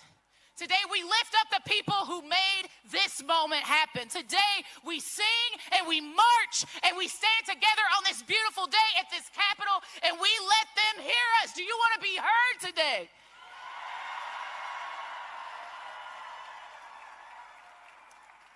Now, y'all know me because y'all been on the mass calls. I have to keep it honest with you. And you know I'm going to keep it real with you today and tomorrow. Today is not the finish line, my friends. How many of y'all it's your first No Kings? Holler at me if it's your first No Kings. I see you. Welcome. Today is not the end of our work. Today is the beginning. Today is the proof of concept. What you built here in Minnesota, every single community in this country needs help to build. And they're going to need your help. Y'all, today we're going to have a beautiful day, right? We are going to be powerful together today, right? We are going to be disciplined in our nonviolence today, right? We're going to build power together. Let's honor the people that we have lost. Let's celebrate the people who are still fighting, like each and every one of you. And let's get ready, because what comes next is going to require every single one of us. Y'all, I want to hear you say it. No ICE, no war, no billionaires, no kings. I think you can, if I don't believe you, they're not. No war, no ICE, no billionaires, no kings. Are you ready? Are you ready? Let's go!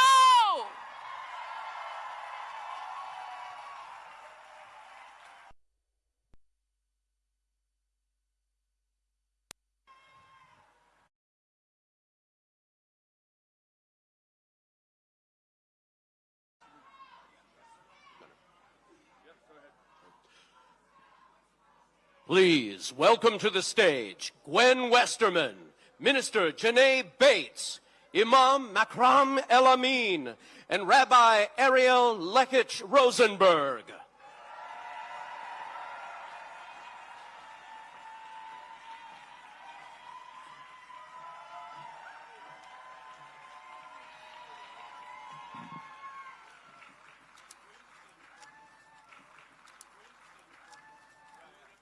Hamitakiapi. Hello, my relatives. Ampetukinde, ampetuwan yupia kaata hike. Owashte wayankapi winde mie da makota. De dakota makoche. Ohani unkiksuapikte. This is for Renee and Liam and Alex and the thousands of others whose names we don't have with us today. When we stand together, possibilities seem endless, but only for those who can look up. How do we reconcile azure sky above white clouds with what is obscured below? The winding rivers, the broken hearts, the soulless eyes, the brush of wings, the lost dreams. Possibilities are endless, yet the needs are beyond measure. When time has run out and ties have been broken, when speaking out means losing your life, when chaos abounds and there is no shelter, when protecting a woman means losing your life. Who recognizes her talent when she has no hope? Who lends a hand when he cannot get up? Who welcomes them when all the doors close? The possibilities are endless when we stand together. Reach out, join hands, look up. We are Minnesota strong.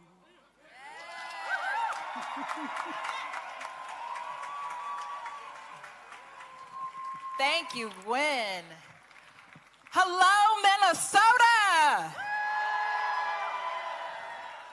I am Minister Janae Bates Amari. I am the co-executive director of Isaiah and Faith in Minnesota in this awesome state. And can I keep it real with you all for a minute? Can I keep it real with you all for a minute? I'm going to talk very, very clearly, fully, and unapologetically as a country who are using something called white Christian nationalism. And right now we are in the Lenten season. We are in the Lenten season. We are getting ready to celebrate tomorrow, Palm Sunday. And on Palm Sunday, there were two processions that happened. There was one that we hear about with Jesus on a donkey, but there was another with Pontius Pilate and Caesar who declared himself as king, who tried to hold down the people of that time, who tried to tell us that we do not deserve better, who tried to oppress people with cruelty, who tried to tax people and take their wages and use them for things that were not about feeding the hungry, that were not about healing the sick, that were not about caring for the poor, that were not about loving thy neighbor. And that is what we who call ourselves Christians are supposed to do.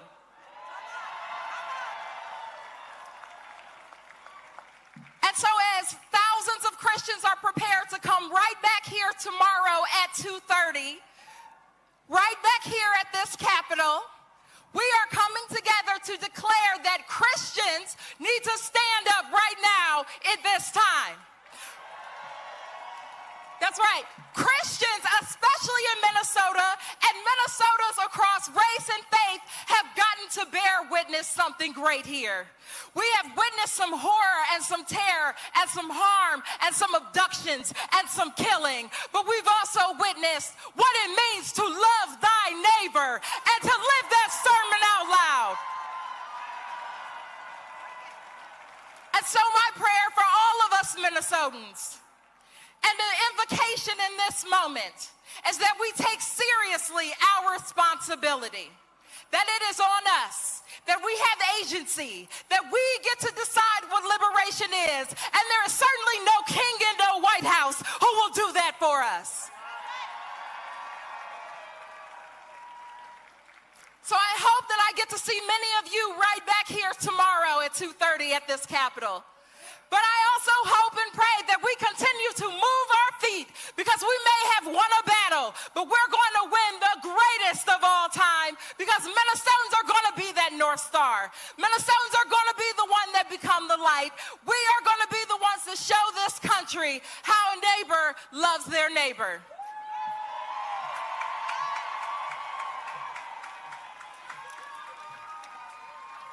Greetings of peace.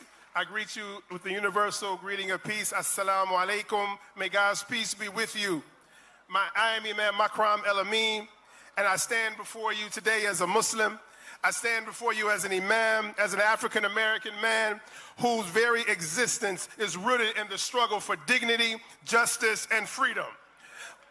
Oh God, the creator of all, Lord of humanity, you created us from a single soul and made us nations and tribes that we may come to know each other.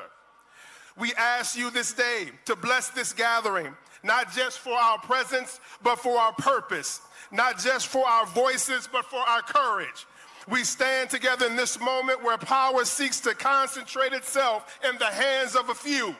Where fear is used to divide neighbor from neighbor, where the language of domination is dressed up as order.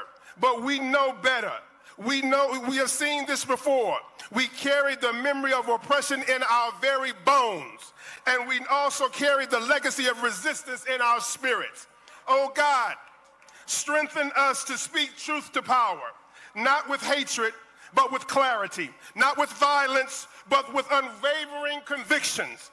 Let us not be intimidated by the machinery of authoritarianism, nor seduced by the comfort of silence.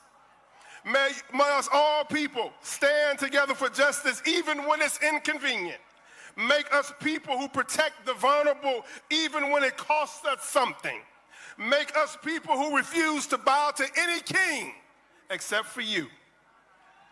And while we stand firm, oh God, strengthen our hearts towards one another. In this interfaith gathering, remind us that our diversity is not weakness, it is our witness. Together, Muslims, Christians, Jewish people, and people of consciousness will form a moral arc that no regime can permanently bend away from justice. Oh God, raise us to a higher level today. Let us be a just rally, not just a rally, but a renewal of our commitment to each other, a renewal of our belief that justice is still possible, a renewal of their courage to build a nation lives in its highest ideals. And when history remembers this moment, let it be said that we did not shrink, we stood. We did not divide, we united.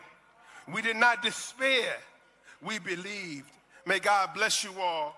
God protect this city, and God protect all of those who are working for justice, dignity, and peace. Amen.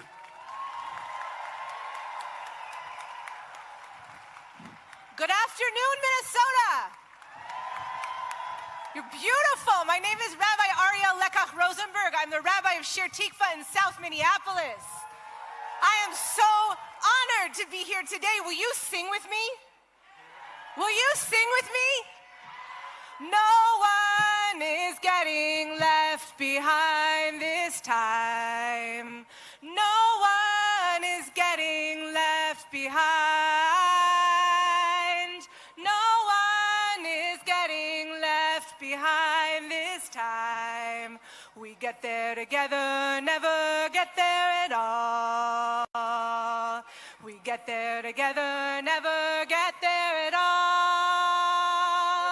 We get there together, never get there at all. So, dear ones, welcome to this epic family reunion. And what a family we are. The people of Minnesota, with our whistles, with our cell phones, doing everything we can to stop the federal government's invasion of our home. Everything we can to stop authoritarianism. Now, Jewish people will tell the story this week around our Passover tables of our ancestors leaving the narrowness of oppression as an Erev Rav, as a multiracial, cross-class, intergenerational multitude, an enduring coalition. Our ancestors crossed the sea with their neighbors. They would not leave each other behind. And in Minnesota, we have created an ecosystem of resistance in the face of fascists and white Christian nationalists. Bound together, we work to keep each other safe.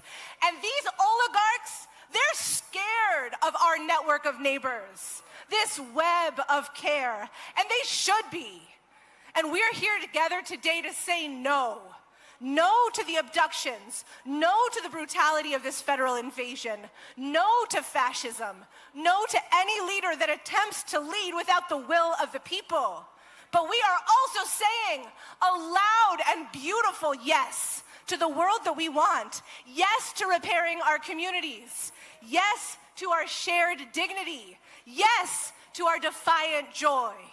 So, Holy One, be with us now, this irrepressible coalition, calling on our neighbors across the country and around the world to join us, to show up with the strength of our no and the chutzpah and the vitality of our yes, that we might build a world founded on a transformative love for one another that gives us the strength to oppose the forces of domination.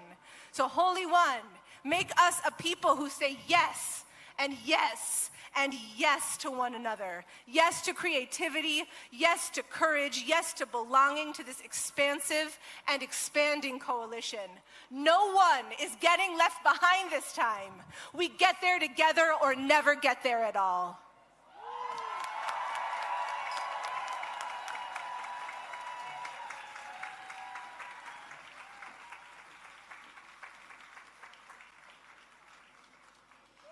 No Kings is proud to welcome to the stage the 41st governor of the great state of Minnesota, Tim Walz, and First Lady Gwen Walz.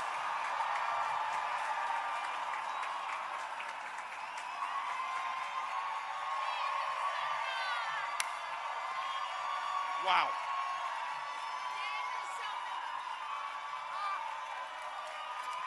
Hello, Minnesota. Welcome to the freest state in the nation. A state where you love who you choose to love. A state where you make your health care decisions. A state where you worship or not according to your own beliefs. And maybe most importantly, a state where everyone belongs. Thank you to all the organizers. Thank you to our sisters and brothers in labor for the work you do every day and being here making this possible. Look, when the wannabe dictator in the White House sent his untrained, aggressive thugs to do damage to Minnesota, it was you, Minnesota, who stood up for your neighbors, who stood up for decency, who stood up for kindness. And at this moment that we are still in, when democracy itself seems to be at risk, it was Minnesota who said, not on our watch, not on our watch.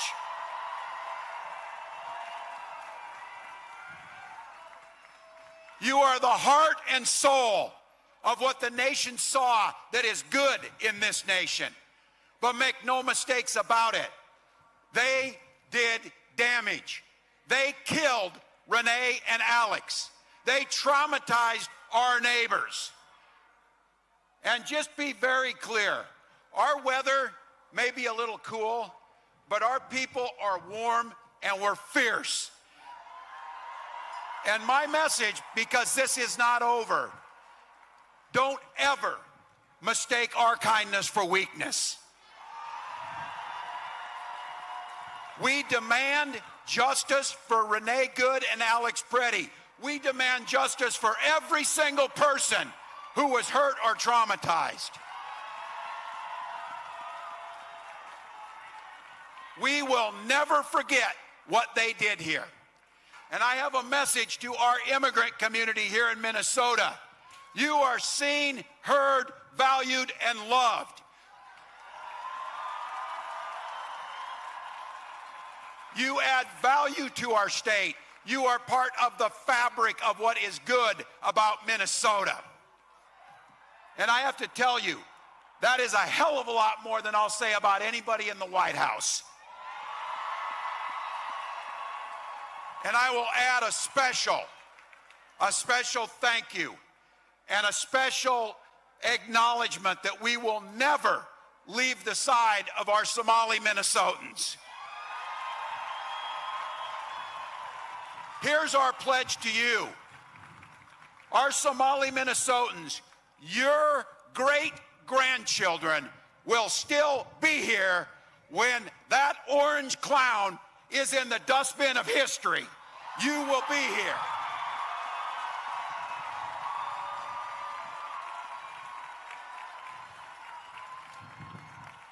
They call us radicals. I see that the president said it's a bunch of radicals. You're damn right we've been radicalized. Radicalized by compassion, radicalized by decency, radicalized by due process, radicalized by democracy, and radicalized to do all we can to oppose authoritarianism. So for those of you watching at home, welcome to the North Star State. Welcome to the land of hope and dreams.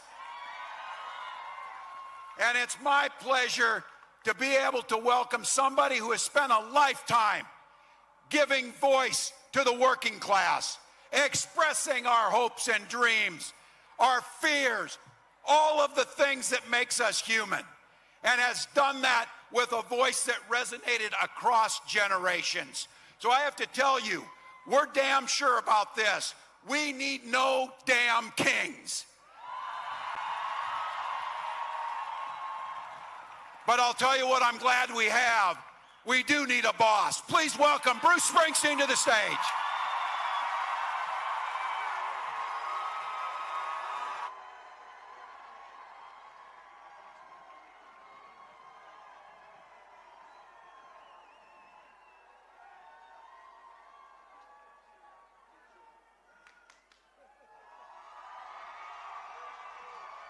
Hello, Minnesota.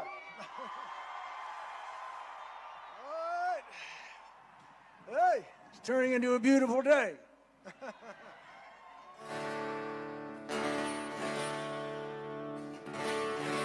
Well, this past winter, Federal troops brought death and terror to the streets of Minneapolis. Well, they picked the wrong city. The power and the solidarity of the people of Minneapolis and of Minnesota was an inspiration to the entire country. Your strength and your commitment told us that this is still America. And this reactionary nightmare and these invasions of American cities will not stand. You gave us hope, you gave us courage, and for those who gave their lives, Renee Good, mother of 3, brutally murdered, Alex Preddy, VA nurse, executed by ICE, shot in the back and left to die in the street without even the decency of our lawless government investigating their deaths. Their bravery, their sacrifice, and their names will not be forgotten.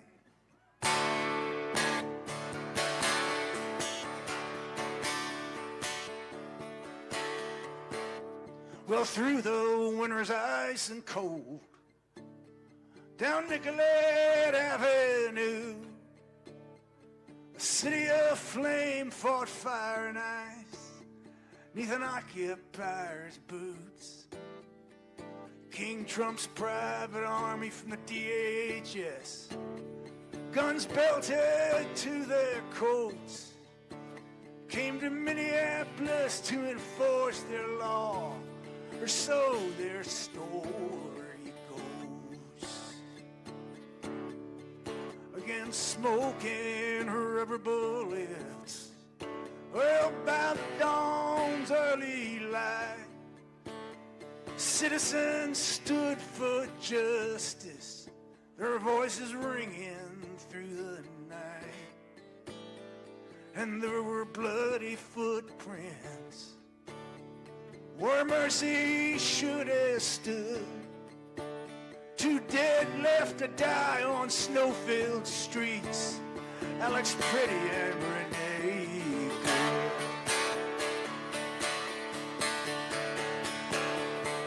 Oh, Minneapolis, I hear your voice singing through the bloody mist. We'll take our stand for this land and the stranger in our midst. Here in our home, they killed and roamed in the winter of 26.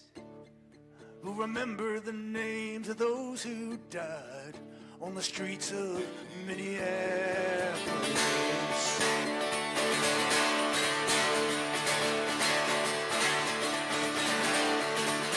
Trump's federal thugs beat up on his face and his chest.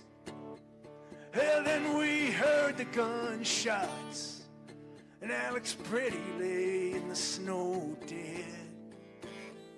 Their claim was self-defense, sir. Just don't believe your eyes.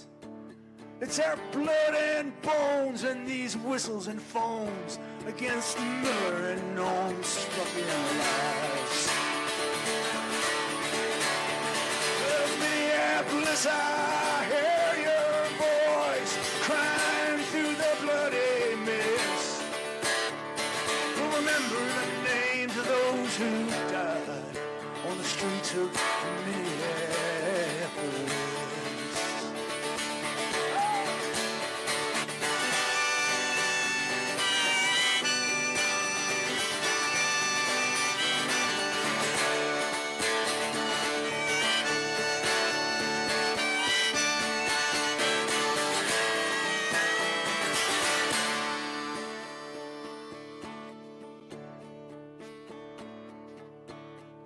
They say they're here to uphold the law, but they trample on our rights. If your skin is black or brown, my friend, you'll be questioned, deported on sight. In our chance of lights out now,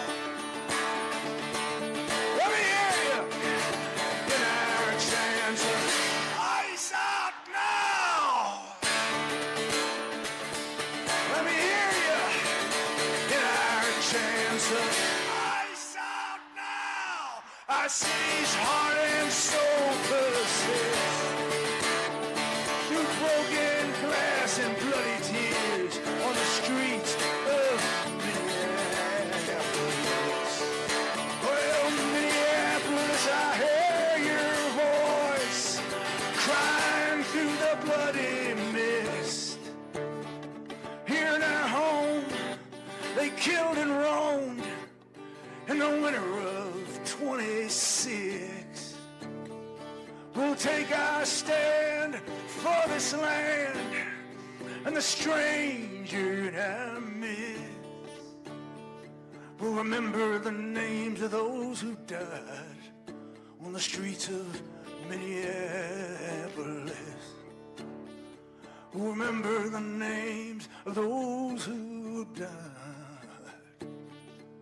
on the streets of Minneapolis.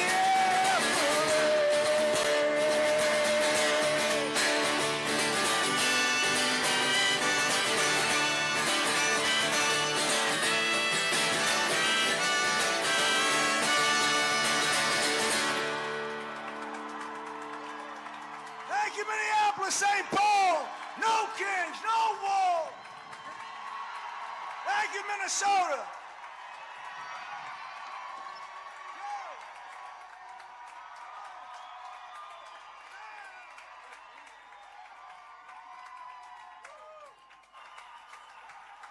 Let's hear it again for the boss, Bruce Springsteen.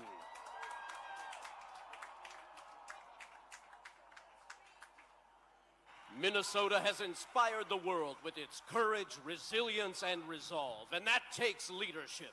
Please welcome 3 Minnesotans who rose to the moment.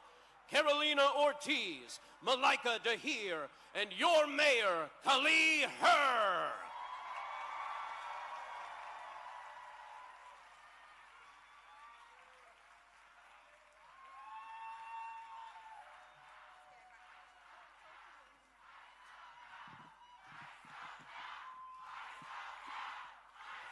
That's right. Ice out now.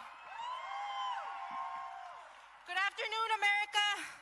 I am Carolina Ortiz, Associate Executive Director of COPAL and a leader with the Immigrant Defense Network. I am an immigrant, a former undocumented person, a DACA recipient, and I stand here because as a child, I learned what it means when your life can be decided by a piece of paper when your future feels uncertain. I carried fear, but I also carried something stronger, the belief that one day we would rise, and that day is today. So let me say this very clear. We are not the problem to solve. Immigrants are a blessing to this country. Say it with me. Immigrants are a blessing to this country. For too long, the story about immigrants has been written in fear. But fear is a poor storyteller because fear only knows how to divide. It cannot see who we really are. We are the hands that build. We are the hearts that care. We invest in this country even when it does not always believe in us. During Operation Metro Surge, our communities were targeted, silenced, and criminalized.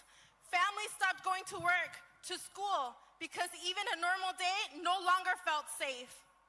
But even in those moments, we showed up and we protected one another. And across Minnesota, we built something powerful.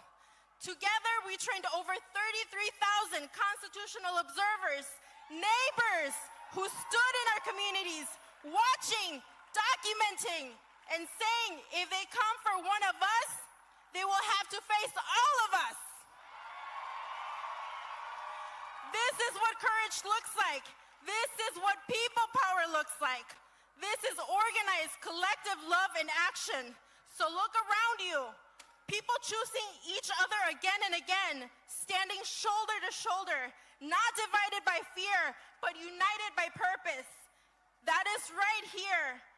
this right here is what democracy looks like. So today, from St. Paul, we send a message to this country and to the world. We are essential, we are organized, and we are no longer afraid. Because this moment right here is bigger than politics. This is about dignity. Because no system built on fear will ever be stronger than a community built on love. So today, I ask you, do not leave unchanged. Leave louder, leave braver, leave ready. Because power does not belong to presidents or billionaires, and it does not belong to anyone trying to rule through fear. Power belongs to the people. Power belongs to all of us. Y ahora quiero decir algo en español a mi comunidad que está aquí presente. A cada familia que ha sentido miedo, a cada persona que ha tenido que ser fuerte incluso cuando no podíamos. Aquí nos organizamos, nos cuidamos y nos defendemos porque somos una comunidad de dignidad, de fuerza y de amor. Y aunque intenten dividirnos, aunque intenten silenciarnos, no podrán hacerlo. So let this moment travel across the United States, across the world, and let it be clear to every single corner of this country. We are here, we belong, and we are a blessing to this country. Thank you. Gracias.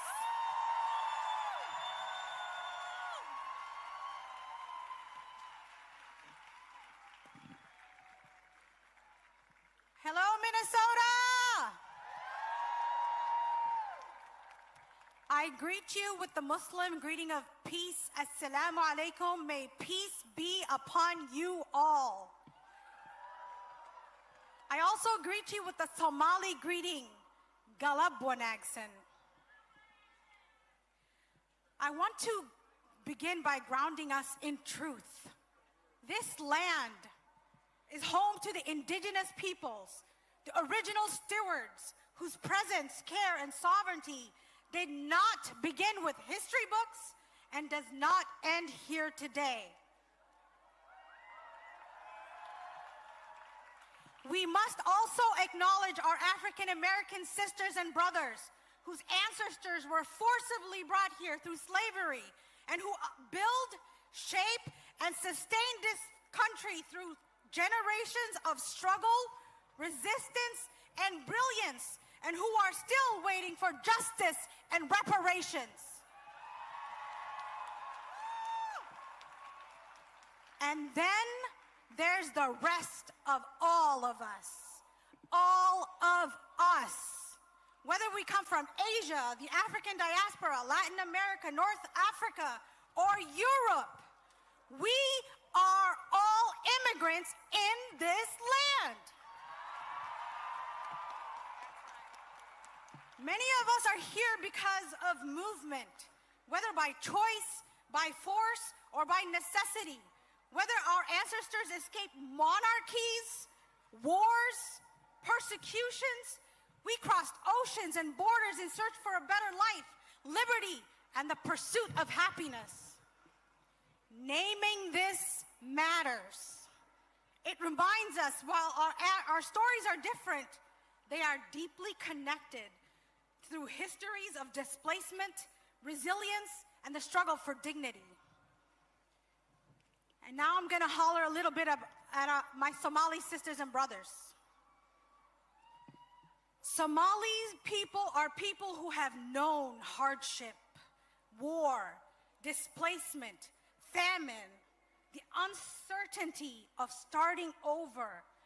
Many of us carry stories of loss, but alongside these stories is something just as powerful: survival, strength, and the refusal to be erased. Because even when borders shift, our identity does not. As a Somali American, we carry the stories of 1,000 sunrises over the Horn of Africa. We carry the strength of our mothers, the resilience of our fathers. We come from people who have survived war, displacement, and started over and over from nothing. So understand this. If we have survived all of that, we will survive your harsh words.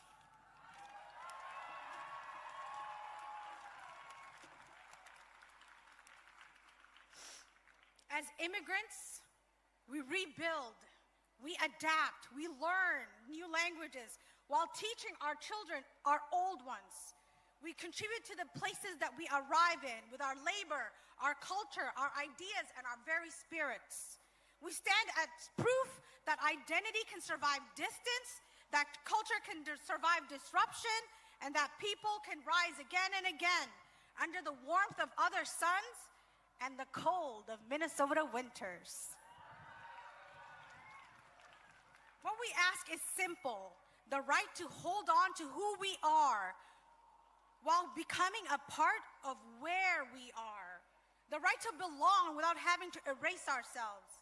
Because when immigrants thrive, our communities grow richer, not just economically, but culturally, socially, and morally.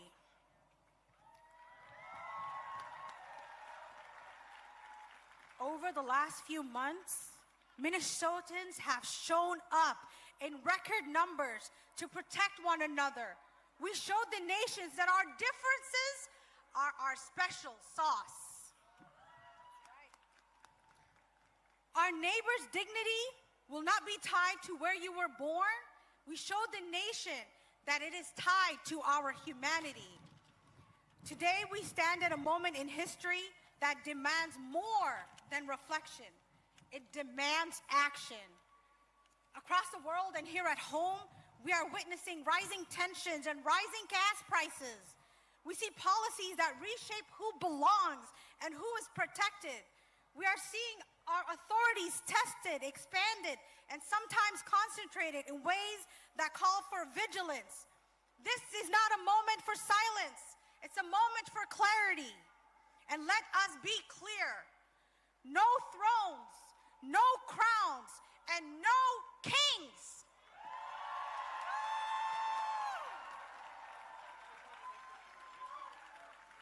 So America, Minnesota, what do we do after this moment? That is what counts. We must act with urgency. We must widen the circle, bring more voices to the table, invite more communities into the conversation. Look around you. Who is missing? Bring them into the circle. We attend community meetings. We contact our elected officials. We advocate for policies that protect immigrants, refugees, and all marginalized communities. For policies that allow us to put food on the table and a roof over our heads. We organize, we participate, and we show up. And Minnesota, we showed the country that that is what we do.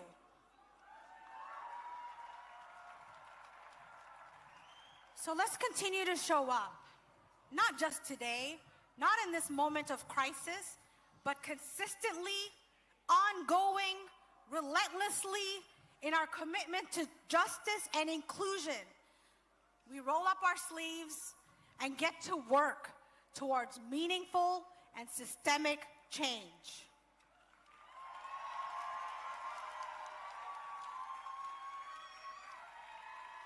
Hi, everyone.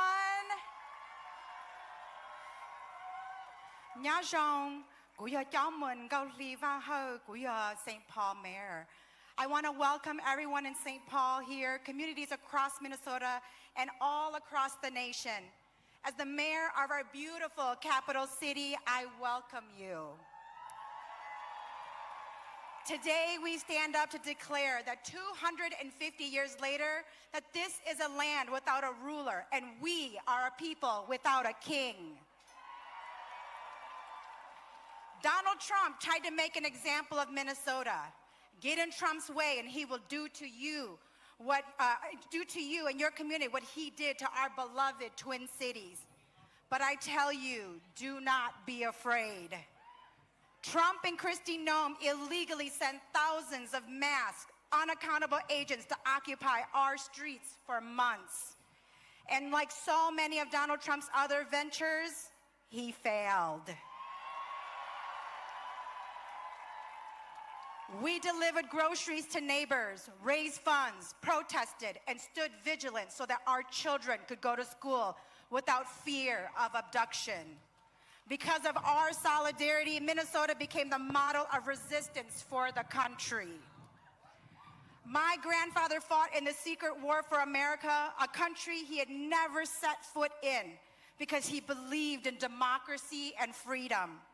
My family fled this war as refugees to bring their children to a country where they would be free from tyranny and oppression. They could never imagine their children would end up living in an occupied city, too afraid to open their blinds and leave their homes. The occupation our community experienced is not who we are or should be as a country. I shouldn't. You shouldn't. Your children should not have to carry around their passports in fear of unlawful detention. We are not defined by the tragedy we experience, but by how we respond to it. Donald Trump, your actions speak for who you are, and the chaos of your lawless agents is yours to bear. St. Paul and Minneapolis have shown that strength comes from the people, not from a king. The lessons we learned, the unity we built, the communities we created during this crisis will endure. We know who our neighbors are, and we will always stand with them in power and in love. As mayor of St. Paul, I want to thank our partners in the state, Governor Walz, Lieutenant Governor Flanagan, Attorney General Keith Ellison, my partner across the river, Mayor Fry, our neighboring cities and communities, the Minnesota ACLU, Twin Cities Indivisible, and most of all, I am grateful to all of you who stand with me when I say, no kings! Thank you.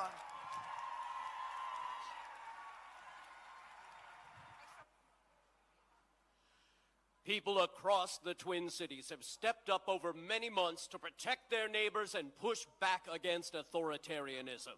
Now it's time for the world to hear their stories. Give a warm, no kings welcome to Flannery Clark, Nick Benson, Natalie Errett, and Nakima Levy Armstrong.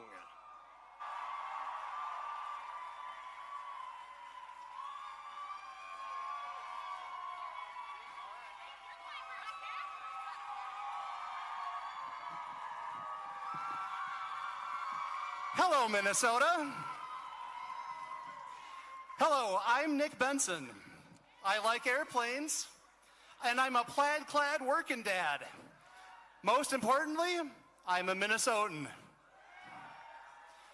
6 months ago, I was chatting with a fellow aviation geek, Seth Miller. He's an outspoken critic of ICE deportation flights. I said, Seth, I really admire your courage. I wish I could do that. He replied, it's not that hard, you just have to do it. Now I'm here, volunteering with Minnesota 5051. We count every person being loaded on ICE flights at MSP. There were 19 yesterday. We revealed that Delta Airlines is flying Minnesota kids to concentration camps.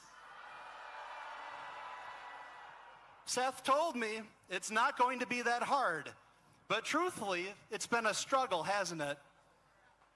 We've been remembering Victor Manuel Diaz, Renee Good, Alex Preddy. We've been thinking about our neighbors who've been stuck at home, unable to go to school, work, or the doctor. We've been thinking about the kids who are not sure if mom or dad will be home tonight for bedtime snuggles. The students who are not sure if their friend with a cute hat will ever get to play with them ever again. We've knelt in apartment hallways, Spanish over speakerphone, explaining that we were there to help. We've woken up full of rage after a nightmare, discovering ICE agents lurking in another place that used to be safe. It wasn't easy, but we had to do it. But what if Metro Surge wasn't the end? What if it was just the beginning? What if the upcoming year is worse than the year before? Silent businesses, complicit institutions, and cowardly politicians keep failing us, but you don't have to. My fellow Minnesotans, I'm giving each one of you here today explicit permission to act with courage. It's not that hard, you just have to do it. Be the neighbor that Mr. Rogers knew you could be. Be a helper. When the government fails to meet our needs, we meet them ourselves. We feed each other, clothe each other, and care for each other. We keep us safe. So when others are silent, speak up. Stand up for health care, education, child care, and housing. No kings is a great start, but we also need to be done with cowards. When I say no kings, you say no cowards. No kings. No kings. I love you, Minnesota. Fuck ICE.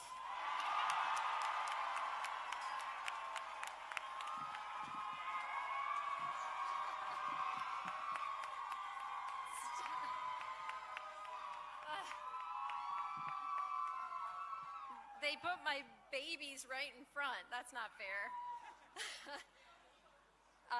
I probably should have prepared more for this.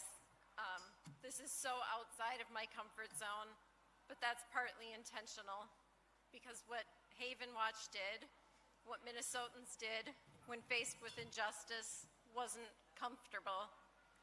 It wasn't organized or well rehearsed. We didn't know to do until we were already doing it.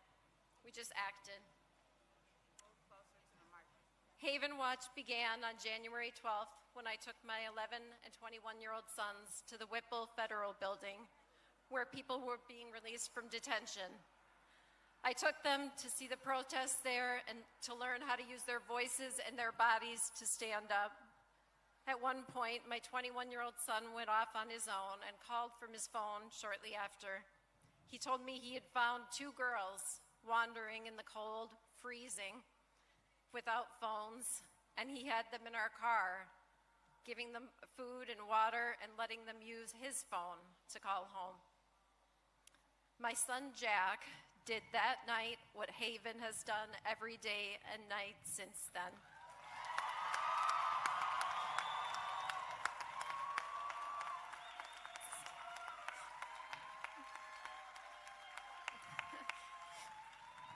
If anyone was going to be the spark that started Haven Watch, it was him. 3 years ago, Jack was diagnosed with brain cancer his senior year of high school, and he went through more in that year than many of us will in a lifetime, and nearly died more than once. He has always been kind, but that experience changed him.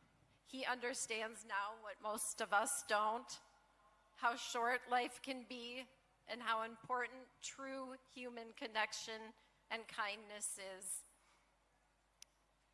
While I don't wish his forced perspective on any of you, I think we can learn from it. Don't walk past suffering. Act, even when it's not easy. Because that's what he did, and that's what Minnesota did, and that's what our incredible volunteers did. They paused their lives, mostly strangers, and showed up to stand and watch at a gate. Minnesotans acted on behalf of each other without a plan or regard for their own safety or comfort or even lives. We acted for each other, and that's something we should expect from ourselves every day. There's nothing extraordinary about me or Haven Watch. Sorry, guys. And I mean that in the best way possible, because it means what we did is something anyone could do. Notice the small everyday opportunities to show kindness that are so easy to ignore, and don't ignore them. While ICE's presence in Minnesota may be less visible, the struggles of many in our immigrant communities are no less real. Their need for continued support and care is real. It doesn't stop when the attention fades, and it requires us to keep showing up. The only reason I did this, and I'm up here incredibly nervous and uncomfortable, is because I hope people here can see themselves in what we did and say, I could do that.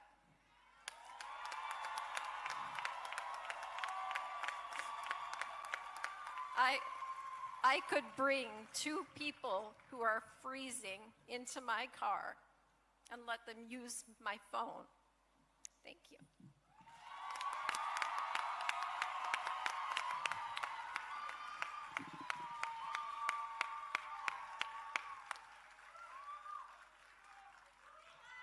How y'all doing out there? I'm Nikema Levy-Armstrong, civil rights attorney, activist, and someone standing firmly against authoritarianism, tyranny, and fascism of the Trump administration.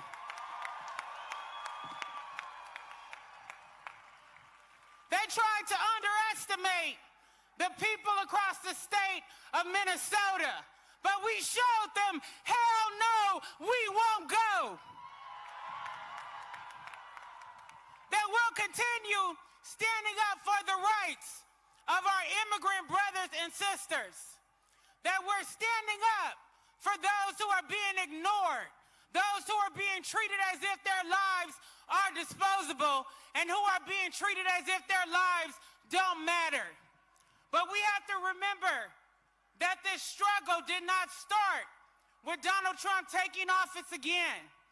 It started with our indigenous brothers and sisters standing up for their land, for their people, their dignity, their traditions.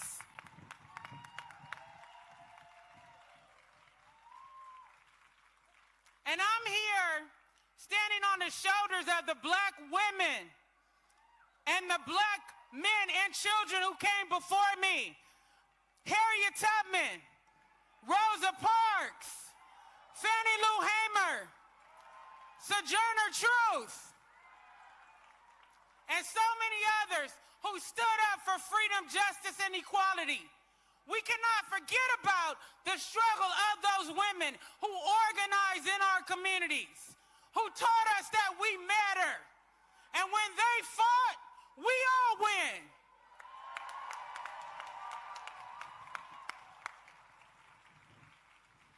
I want to lift up one of my comrades, Monique Colors Doty, co-founder of Black Lives Matter Minnesota.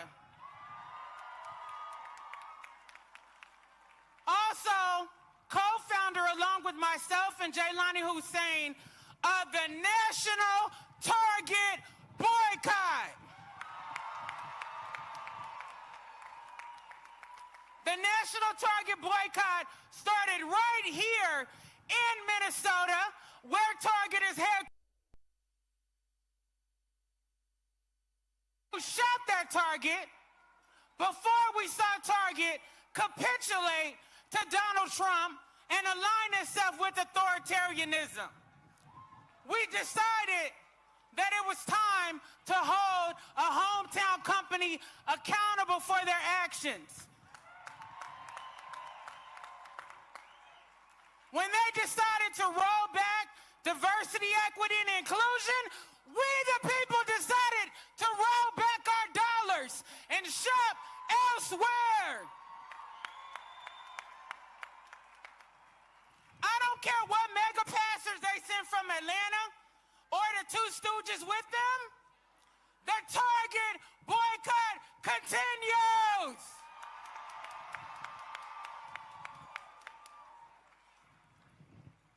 I also want to lift up the more than 200 Minnesotans who are currently facing state and federal charges for standing up against the Trump administration. We are calling on our state and county elected officials to drop the damn charges. These people put their lives, bodies, and livelihoods on the line for our freedom and the freedoms of people across this country. Myself, along with Monique and other black women, are also co-organizers of the city's church protests that took place on January 18th during Dr. King weekend. There are 39 of us right now, the righteous 39, who are being charged by the Trump administration for standing up for freedom, justice, and equality. We need to stand behind those of us who are calling out ICE, fascism, tyranny, and authoritarianism on behalf of the people, standing up for our immigrant neighbors, standing up for Renee Good, standing up for Alex Preddy, and calling for justice.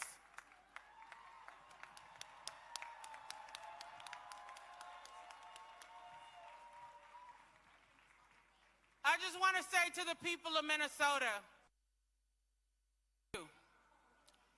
you stood up, you fought, you put your bodies on the line, you spoke the truth, and you let them know we're not stepping back.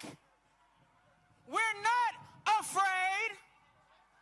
We will continue to rise up for the people of this country, for our immigrant neighbors, and for the future of our democracy. All power to the people!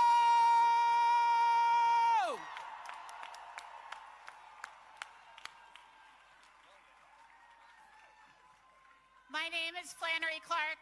I'm from the south side of Minneapolis. And for 117 days and counting, I've been wearing this whistle around my neck. I have no plans to stop anytime soon. I'm here representing tens of thousands of ordinary Minnesotans who, when faced with masked and armed ICE thugs abducting our neighbors, said, not here, not now, not ever. Since December 4th, armed with whistles, phones, and our deep love for our neighbors, my community and I have built systems of protection in nearly every neighborhood of our city. We did this to ensure our neighbors would not be abducted and disappeared into DHS prisons. We did this to keep families together. We did this because we knew even if we could not stop every act of terror, the least we could do was bear witness. We've built neighborhood alert networks that are so effective that at the height of the occupation, our response time to an ICE sighting in South Minneapolis was less than 2 minutes. Networks so strong, in fact, that we retired Greg Bovino. And we cost Kristi Noem her job. Simultaneously, we created a mutual aid infrastructure that has paid over $10 million in rent, taken thousands of kids to and from school, and delivered meals for countless families.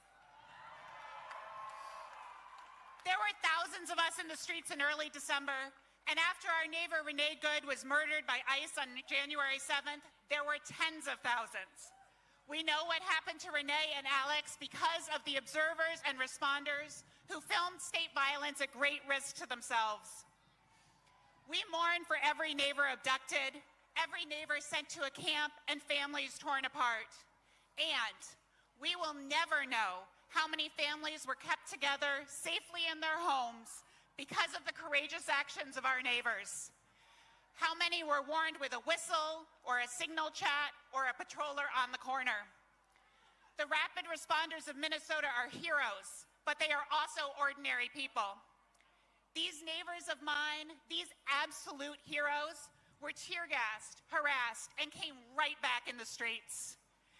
Heroes who unfailingly blew a whistle every time they saw an ICE agent, who recorded every abduction so no neighbor would disappear in darkness. Heroes who understand that it's our moral imperative to stand up, even when it's scary, even when we are terrified, even when guns are pointed at us. I am representing tens of thousands of people whose names you will never know. I'm not here to take credit for them, but I am here to tell you that your neighbors are heroes. They are heroes in thousands of different ways, most of which we will never know. I've never been so proud to be from Minnesota. I am so proud to have seen us step up and become the community we have always needed, to build the world that we know we won't ever stop fighting for.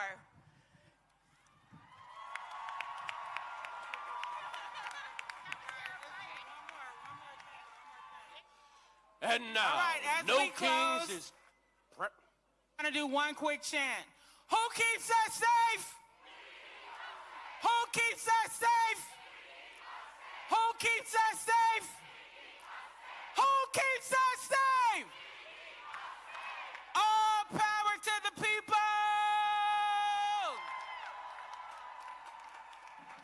And now, No Kings is proud to welcome to the stage Senator Bernie Sanders.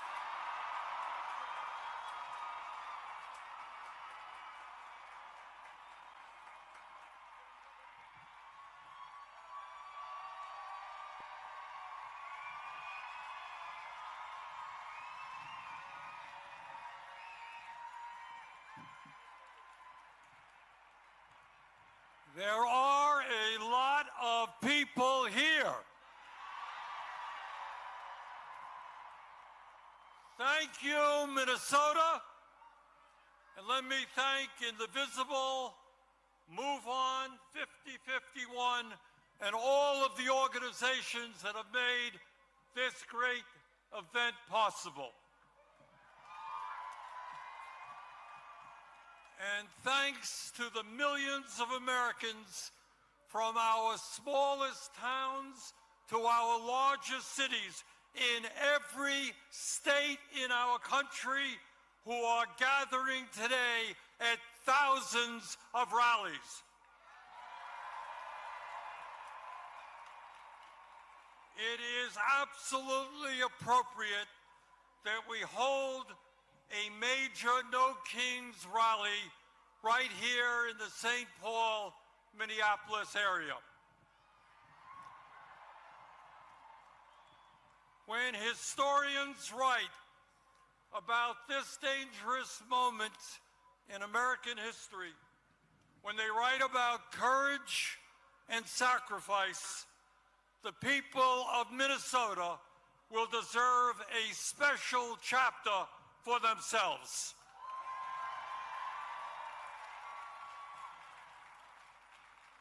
In the face of unprecedented occupation of this city by ICE, Trump's domestic army, this community stood up and with extraordinary solidarity fought back and won.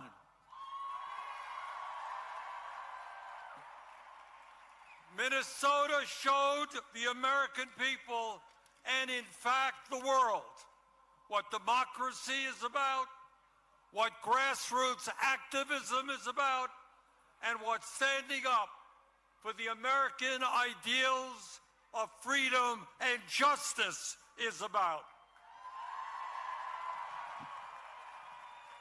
And I want to thank my colleagues, Amy Klobuchar and Tina Smith, for their leadership in the Senate on this issue.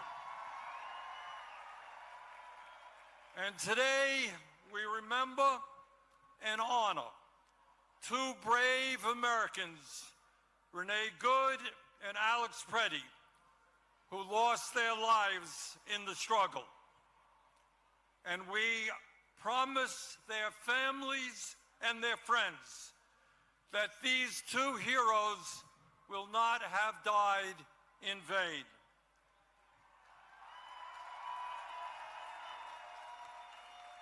Their sacrifice has inspired and will continue to inspire the American people in the never-ending struggle for justice.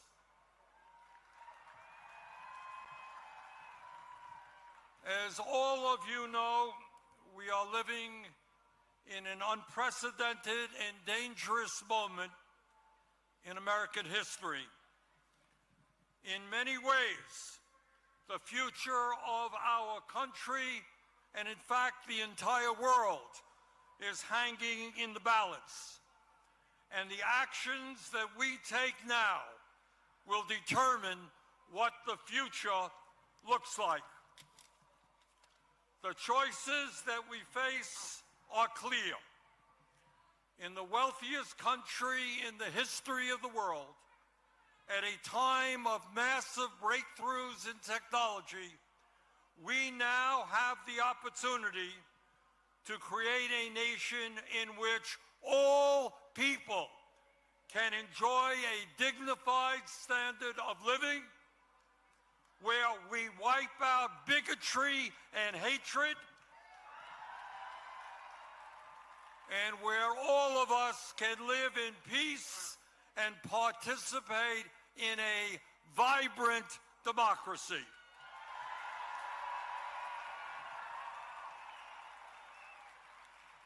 Where the foundation of our nation is built on love, compassion, human solidarity, and an understanding.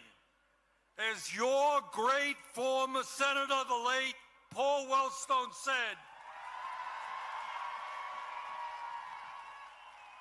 we all do better when we all do better.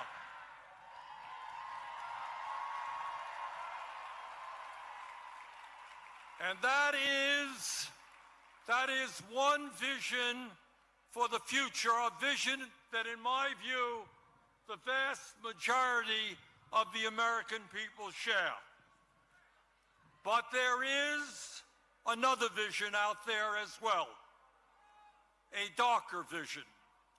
It is a vision which says that we must give up on democracy, that we are too stupid and inept to govern ourselves,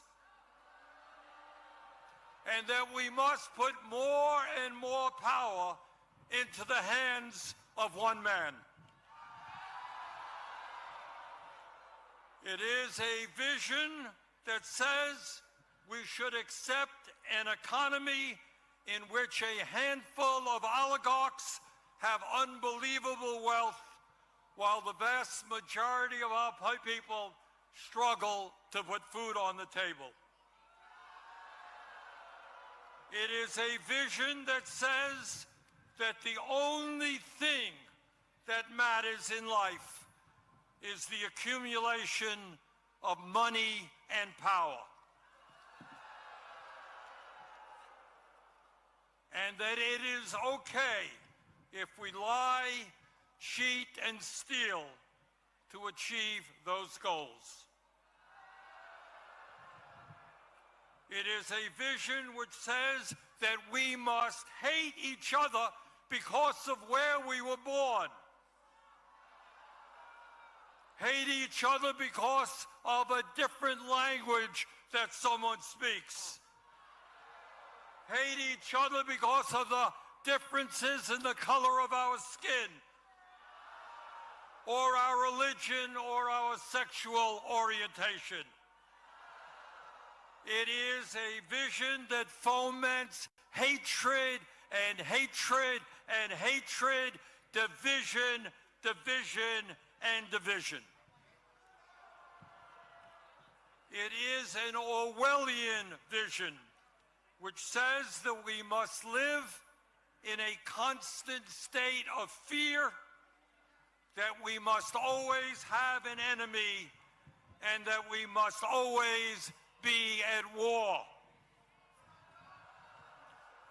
It is a vision which says that we have unlimited amounts of money for bombs and guns and killing, but never enough money to feed our children, provide affordable housing, or enable our parents to retire with dignity.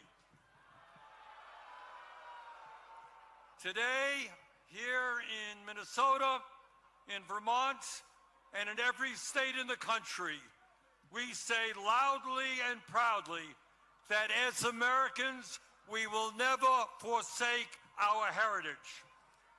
We will never accept authoritarianism. We will never accept oligarchy. And we will never accept a president who is a pathological liar, a kleptocrat, and a narcissist who is undermining the Constitution of the United States and the rule of law every day.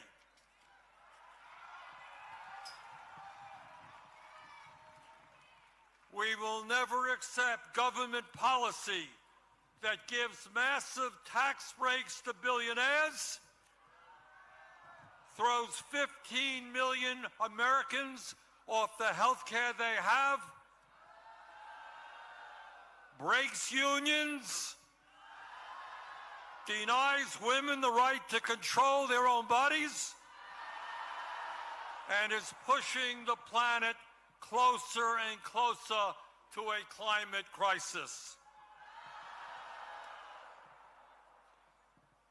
In the last year, I must confess, I've been thinking a lot about American history, about the men and women in 1776 who, with unbelievable courage, announced to the world that they would no longer be ruled by the King of England, who had absolute power over their lives. These patriots demanded freedom, and they fought a bloody revolutionary war against the most powerful military in the world to achieve that freedom. And they won.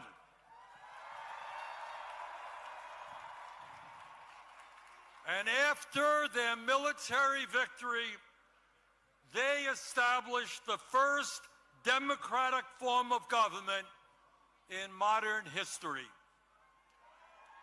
In 1789, they said loudly and boldly to the entire world, here in this new nation of America, we don't want kings.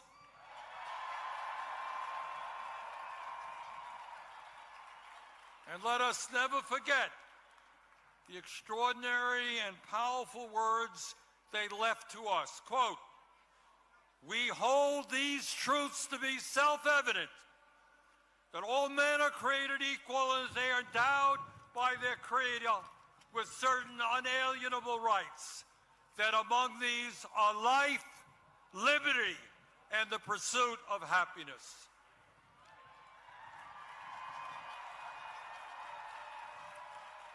And today, in 2026, our message is exactly the same. No more kings. We will not allow this country to descend into authoritarianism or oligarchy. In America, we, the people, will rule.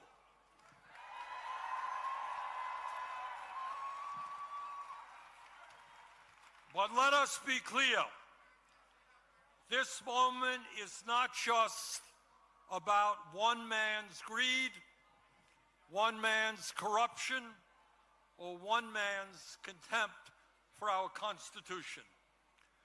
This is about a handful of the wealthiest people on earth who, in their insatiable greed, have taken over our economy, have taken over our political system, have taken over our media in order to enrich themselves at the expense of the working families of our country. Brothers and sisters, never before in American history have so few had so much wealth and so much power. Never before in American history has there been such extreme levels of income and wealth inequality, with the top 1% now owning, if you can believe it, more wealth than the bottom 93%.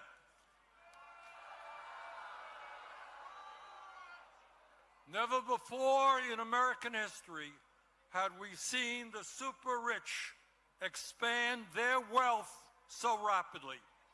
Last year alone, after receiving the largest tax break in history, 938 billionaires in America, fewer than 1,000 people, became $1.5 trillion richer. And our president, honest Donald Trump, became over $1 billion richer himself. Never before in American history have we seen a ruling class within a corrupt campaign finance system spend so much money to buy politicians. In the coming midterm elections, the billionaires will spend many, many hundreds of millions of dollars to make sure that government continues to work for them and not working families. Meanwhile, while the richest people in America become much, much richer, 60% of our people here in Minnesota, in Vermont, and all over this country are living paycheck to paycheck, struggling to put food on the table, struggling to pay their rent and their mortgage, struggling to pay for child care and education, and struggling to put a few bucks aside for a decent retirement. In America today, tens of thousands of our people die every year unnecessarily because they cannot afford to go to a doctor. And unless we change how our economy works, our younger generation, our kids, for the first time in modern history, will have a lower standard of living than their parents. So today, we not only say no to Trump's authoritarianism, we say no to Mr. Musk, no to Mr. Bezos and Mr. Zuckerberg and Mr. Ellison and all the other multi-billionaires. You cannot have it all. We will create an economy that works for all Americans, not just the 1%.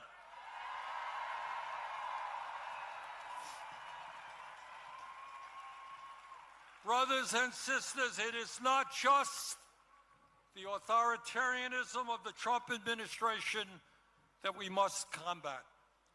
It is not just the oligarchs and their insatiable greed that we must combat. Now, as the news literally of today reminds us, we have got to stop the out-of-control militarism of the Trump administration, whether it is here at home in cities like Minneapolis and St. Paul or abroad.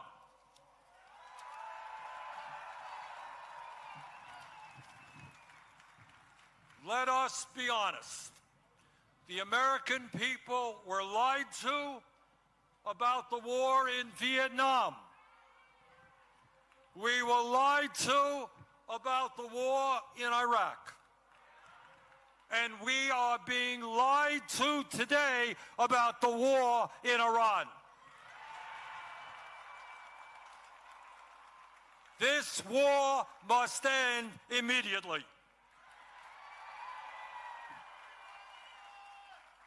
In the last election, Donald Trump pointed out correctly the huge amounts of money that had been wasted in wars that should have been spent rebuilding America.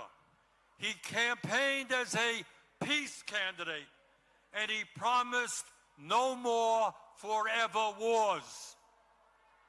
He lied. 1 month ago, Trump and his partner, Israeli Prime Minister Benjamin Netanyahu, started a war with Iran. This war is unconstitutional. Trump did not seek or receive authorization from Congress. This war is a violation of international law. One sovereign nation cannot simply go about attacking another sovereign nation for any reason it chooses.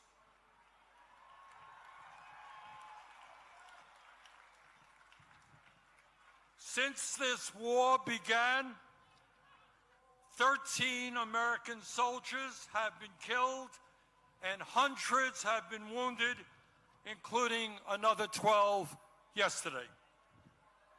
In Iran, nearly 2,000 civilians have been killed and many more wounded, and 498 schools have been bombed by American and Israeli missiles.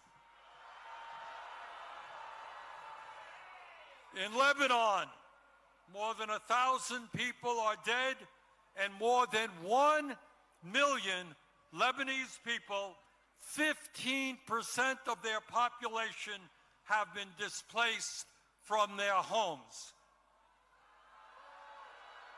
In Israel, 20 people have been killed and over 5,000 wounded. In the West Bank, Israeli vigilantes are burning down homes and killing Palestinians.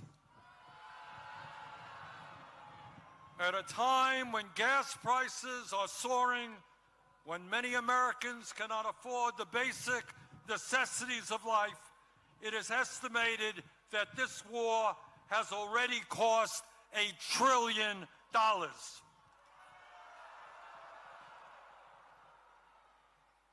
At a time when the American people are politically divided, there is one issue that is bringing us together. Conservatives, moderates, and progressives are speaking out in unison: end this war.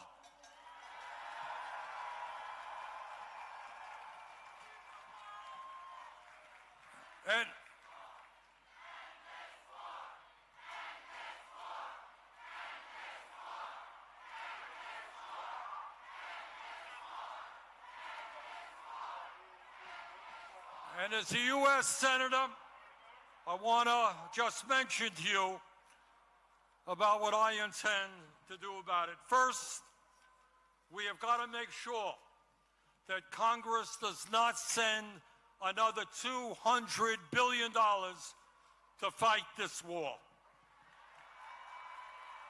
Trump's supplemental appropriation for the war in Iran must be defeated. Secondly, I will be forcing a vote in the Senate on legislation to block the sale of nearly $1 billion in weapons to the Israeli military for bombs and bulldozers.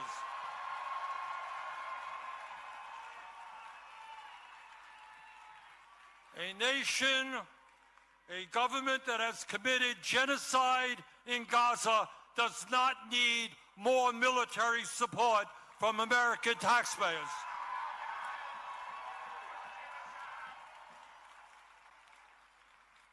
My fellow Americans, we are all proud to live in a country which throughout our history has inspired people throughout the world to struggle for freedom, for democracy, and justice. And we understand that when we stand together and not let demagogues divide us up, we can continue to inspire the world to believe in a brighter future.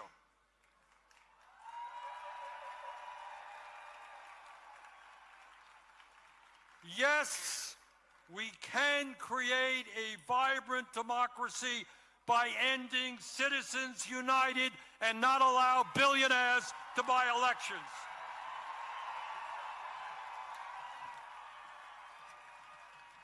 Yes, we can create an economy that works for every man, woman, and child in our country, and not just a handful of billionaires. Yes, we can make certain that the revolutionary technologies of artificial intelligence and robotics are used to improve life for all of us and not just make the rich owners of that technology even richer. Yes, we can and must join the rest of the industrialized world and guarantee health care as a human right for all of our people.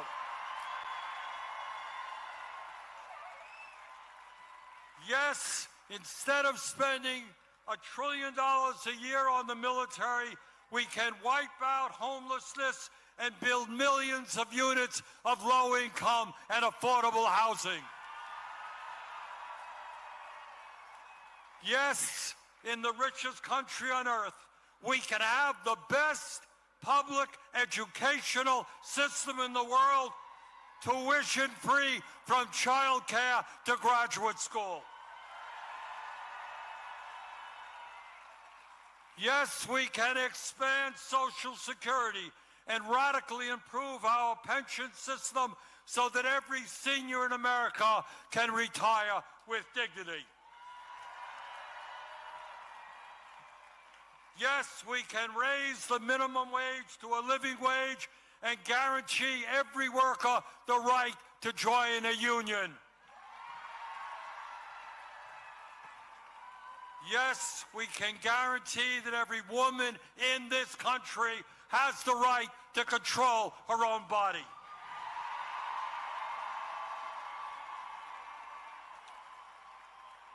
And yes, when billionaires are paying an effective tax rate lower than a truck driver or a nurse, we can and must make certain that the top 1% and large profitable corporations start paying their fair share of taxes.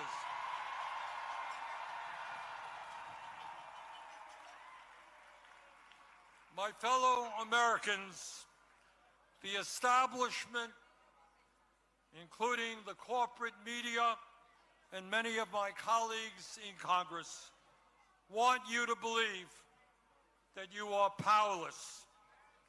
They want you to believe that you cannot change the status quo, that because of their wealth and their influence, there is nothing you can do to combat them.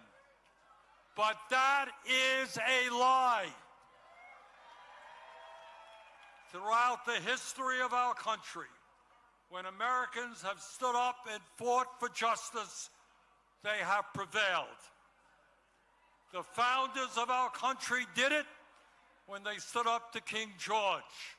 The abolitionists did it when they ended slavery.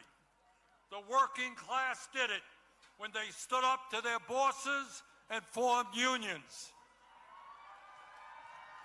The suffragettes did it when they demanded that women have the right to vote. The LGBT community did it when they demanded basic human rights. Time and time again, In difficult moments in American history, our people stood up, fought back, and won. They did it then, we can and will do it now.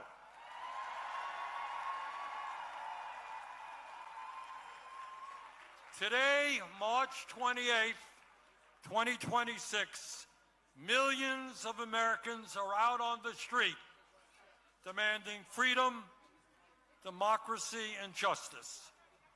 But we must make certain today is not the end of our struggle, it is the beginning.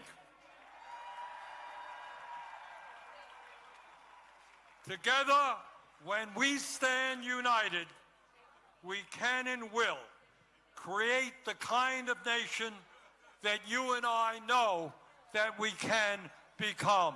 Thank you all very much.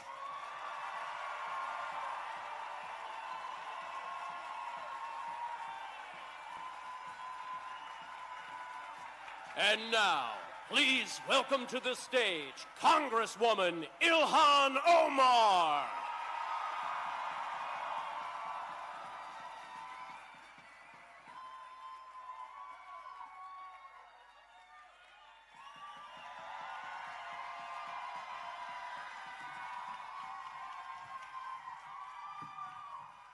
Hello, Minnesota.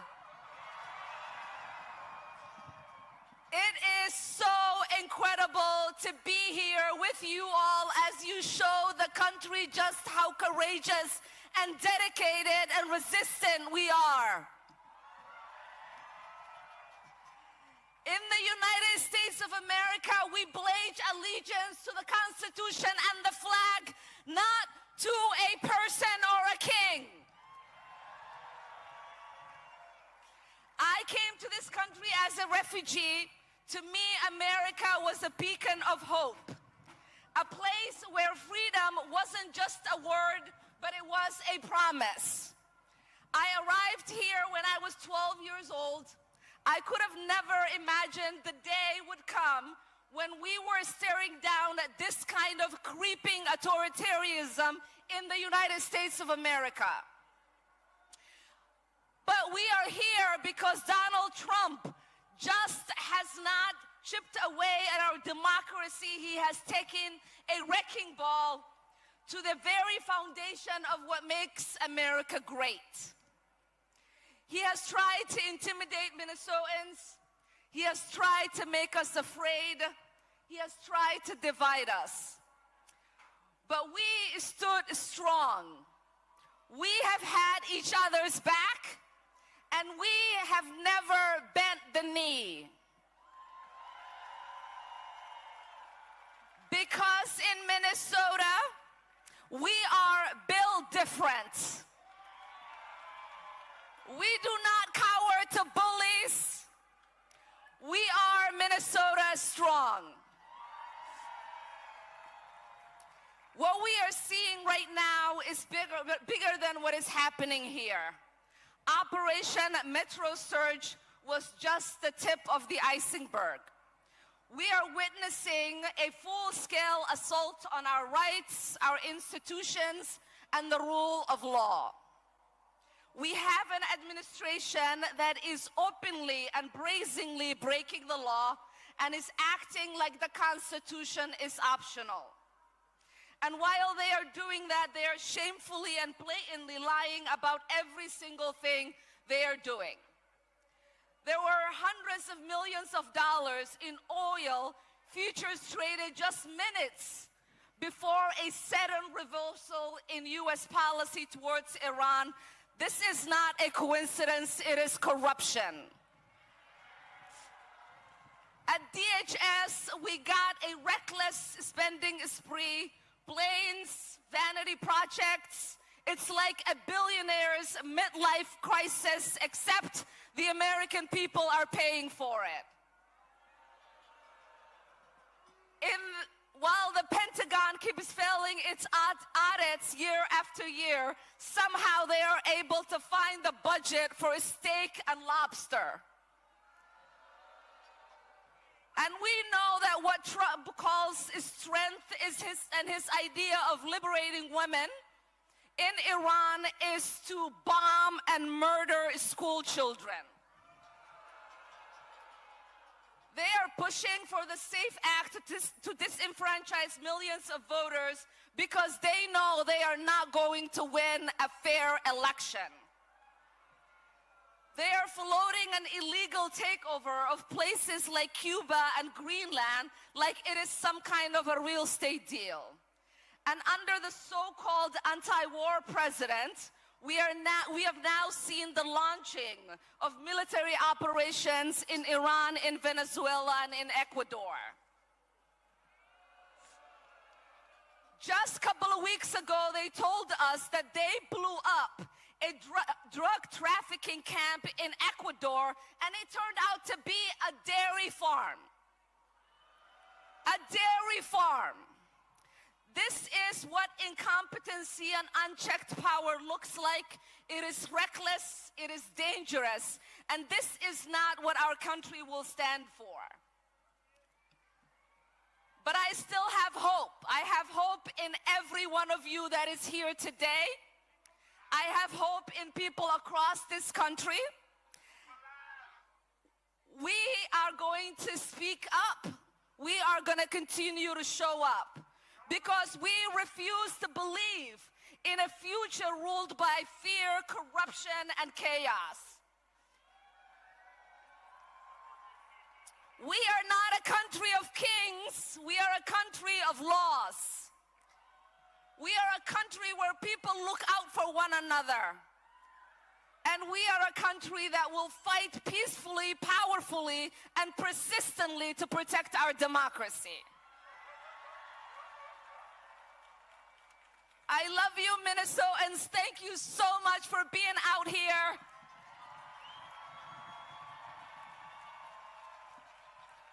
And now it is my honor. It is my honor to introduce a lifelong hero of mine, the incredible, brave, courageous Jane Fonda.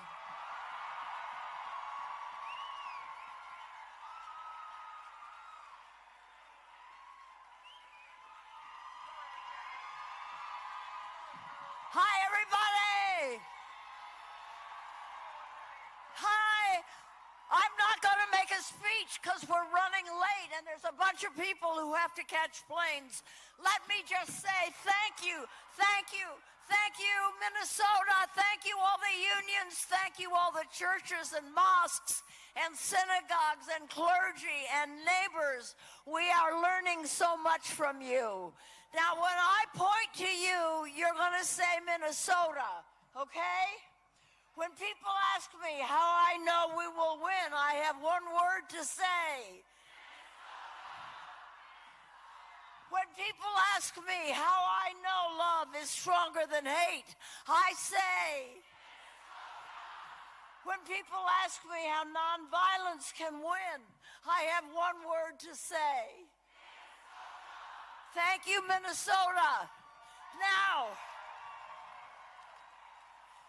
Becca Good, the wife of Renee Good, has asked me to read a statement, which I am honored to do.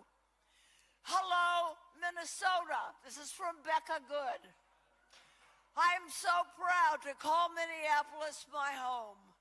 I can't stop talking about how absolutely beautiful it is to see how Minnesota shows up for its people. I want to say thank you for how you've shown up for me, how you've shown up and shown out for all the people victimized by this horrible moment in history.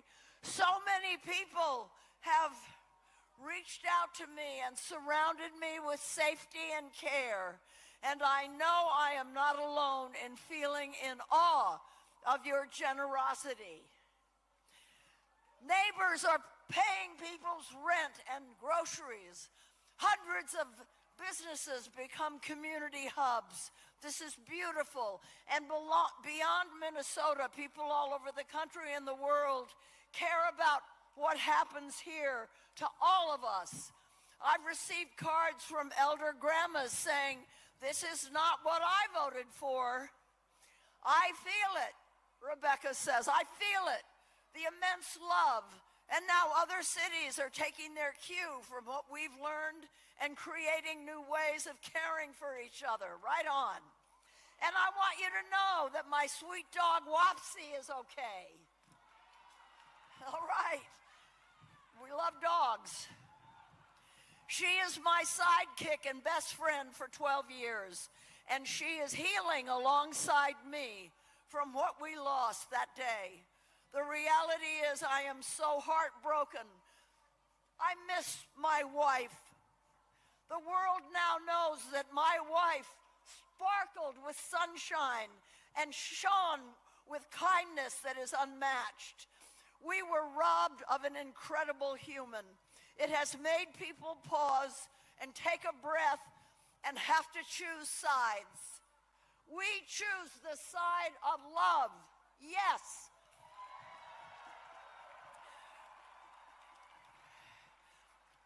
Everyone who was there when my wife was taken from me has had their lives destroyed that day, including those agents. What we need is to stop destroying life. What is happening now is the result of far deeper issues that have been simmering across this country for a long time. Divisive rhetoric, escalating tensions, fear-mongering. We have to address the root causes of these issues and stop this violence where it came from. Renee and I stood for radical kindness.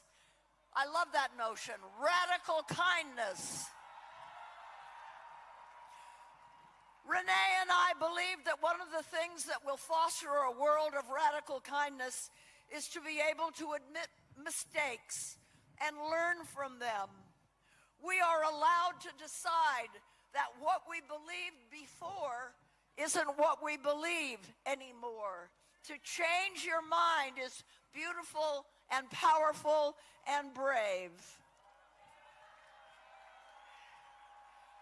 Renee and I believe that the love that's needed to build a world where we care for everyone already exists. Yeah, it already exists. Look at you all. And I see now that this is true.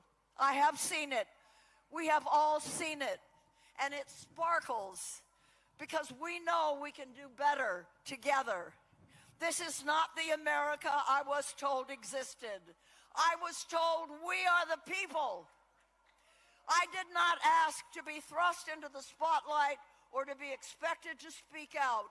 It's a circumstance I unfortunately found myself in. But regardless of how I arrived here, I feel it's my responsibility to send a message that hate has divided us and destroyed so many lives and families. But we can choose something else. We can choose radical kindness. So let's do this. And now, it is my honor to introduce a young woman whom I love a lot, a great singer and a great soul, Maggie Rogers.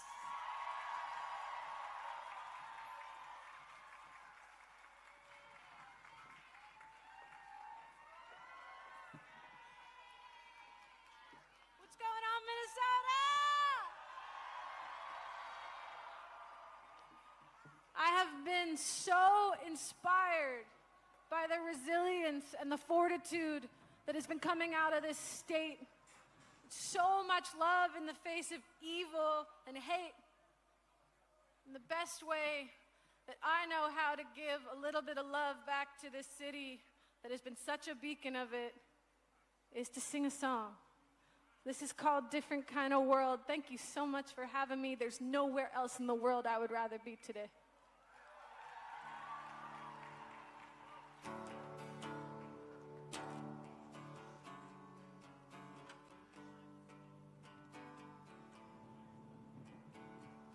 One more song, I'll sing a song and make it a song for peace. Though we all may carry on, may we do so decently. My hands are shaking, palms are sweating, thinking about the state of the world.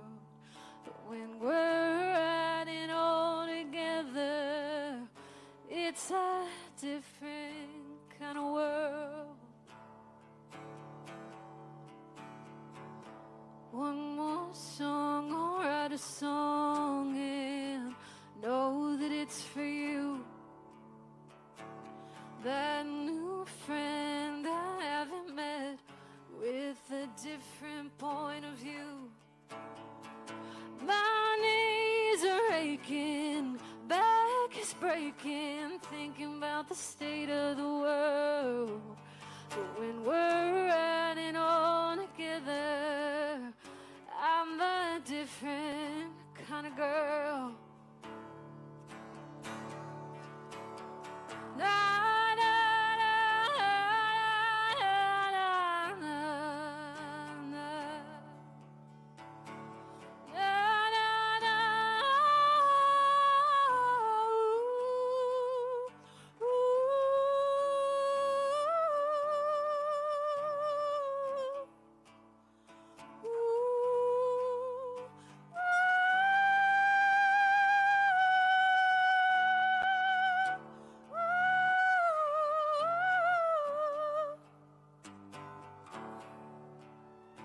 When we're riding all together, it's a different,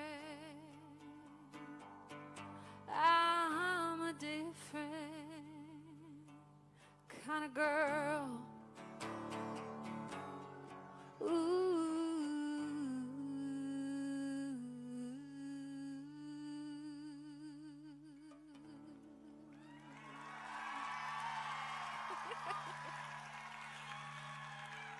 It's my honor to introduce to you a good friend of mine who's also one of my heroes. Please welcome the great Joan Baez to the stage.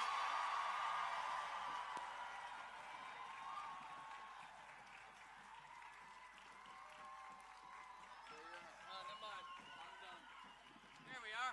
Come over here. Are we going here? All right. Just going to be moaning a tiny thing, and then I'll come and sing with you. Thank you, Maggie. I'm honored to be standing in resistance with all of you today, on this stage, in this city, at this moment.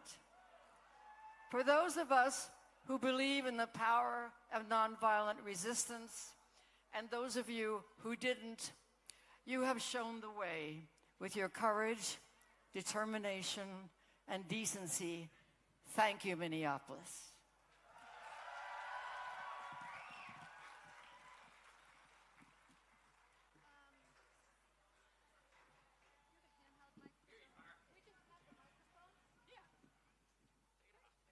Thank you. Joan, there is... Okie doke. Yeah? Yeah. All right. I'm going to stand right here. I'm going to stand right here. Perfect. All right. I think you first sang this song on the March on Washington. Is that right? I sang this song for the first time with Dr. Martin Luther King in Grenada, Mississippi, actually, and then again on the March on Washington.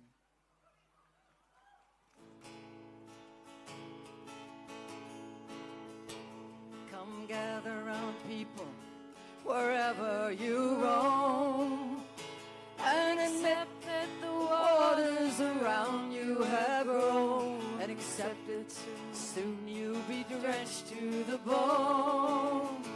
And if your time to you is worth saving, then you better start singing or you'll sink like a stone, for the times they are changing.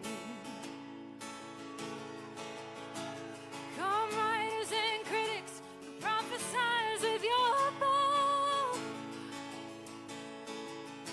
and keep your eyes wide if your chance won't come again. And don't speak too soon, for the wheel's still in spin. There's no telling who that it's naming, for the loser now will be later to win, for the times they are changing. from senators, congressmen, please heed the call. Don't stand in the doorway, don't block up the hall, for he who gets hurt will be he who has stalled. And there's a battle outside and it's raging. It'll soon shake your windows and rattle your walls, for the times they are changing. Make some noise for Tom Morello. Woohoo!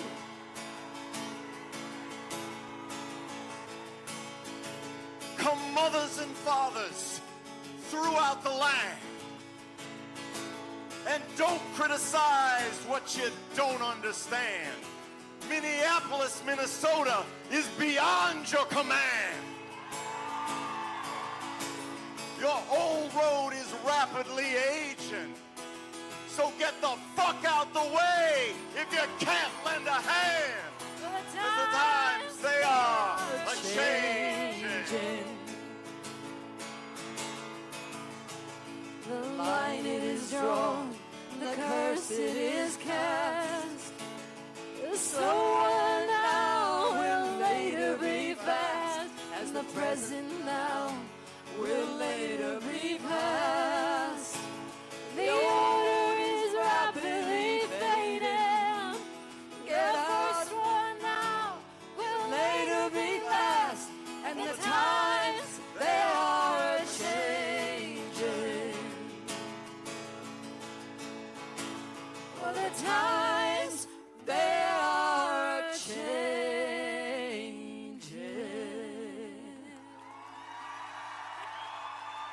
Thank you, Minneapolis. You're an inspiration to the nation. Thank you, Tom Morello.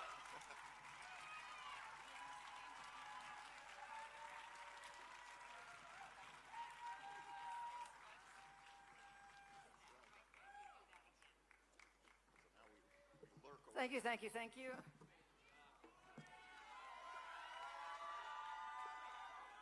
To the next song, I sang this with Dr. King in Montgomery, Alabama, 60 years ago. I'm deeply moved to sing it here today with two groups you all know. They were born on the streets of this city and stood through the freezing winter with you and are standing still, are showing up and still standing and playing the Brass Solidarity Band.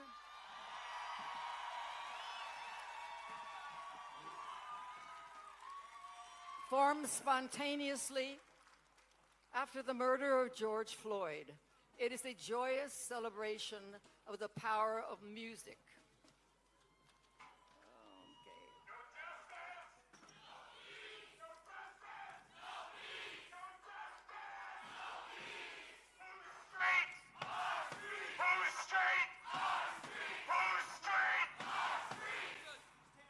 And the Singing Resistance is a group of folks from across Minnesota who simply could not be silent about injustice and the attacks on their communities, and they came together, their voices raised in a chorus of people's power.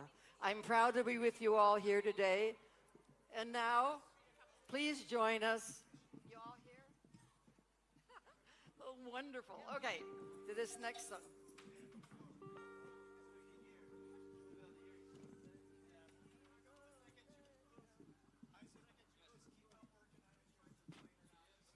We're getting it together.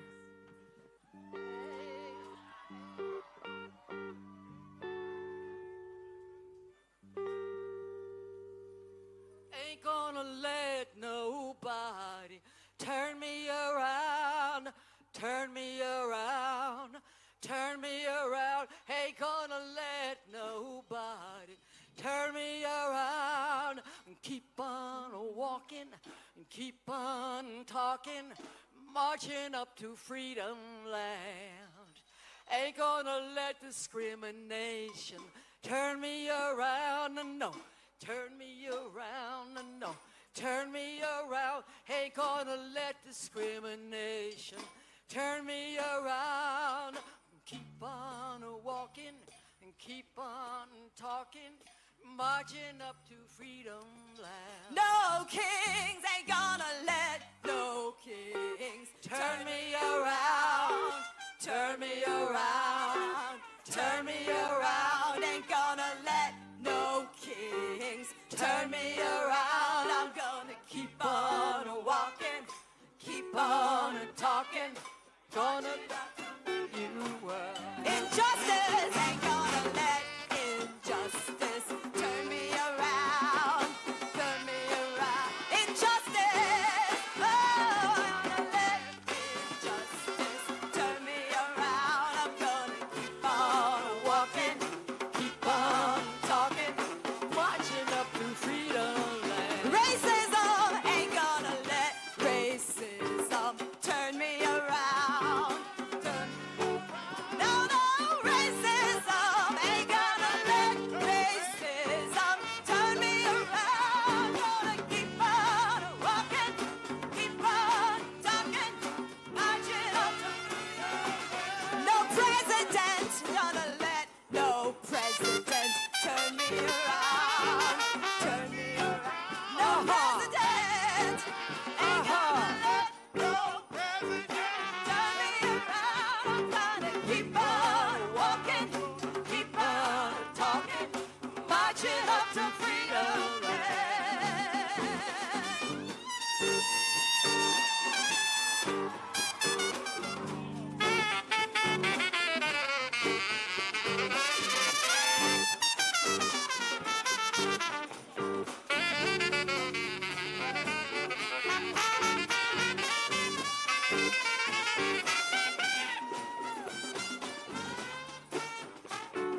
Turn me around, turn me around, turn me around. Whoa, turn me around.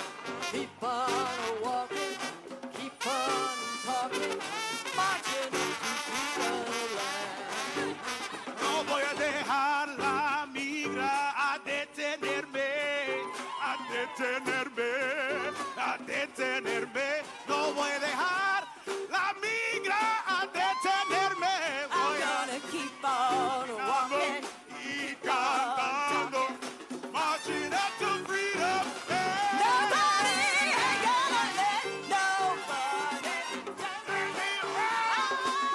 Turn me around, turn me around. Nobody Ain't gonna let nobody turn me around. I'm gonna keep on, I'm gonna keep on.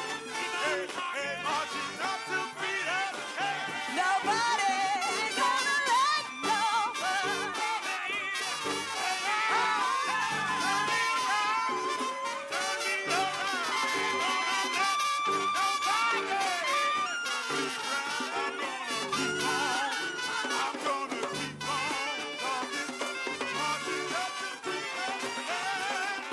Keep on walking, keep on walking. I'm gonna keep on talking, marching up to freedom.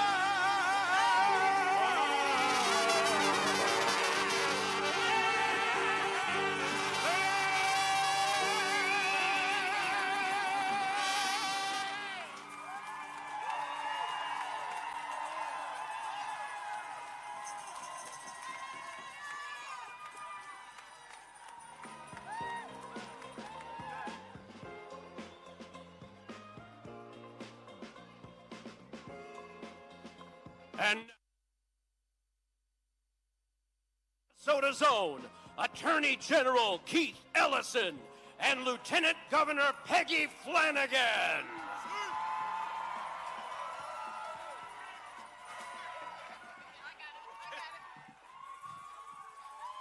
Oh, Minnesota! I'm so grateful to see all of you. Bonjour.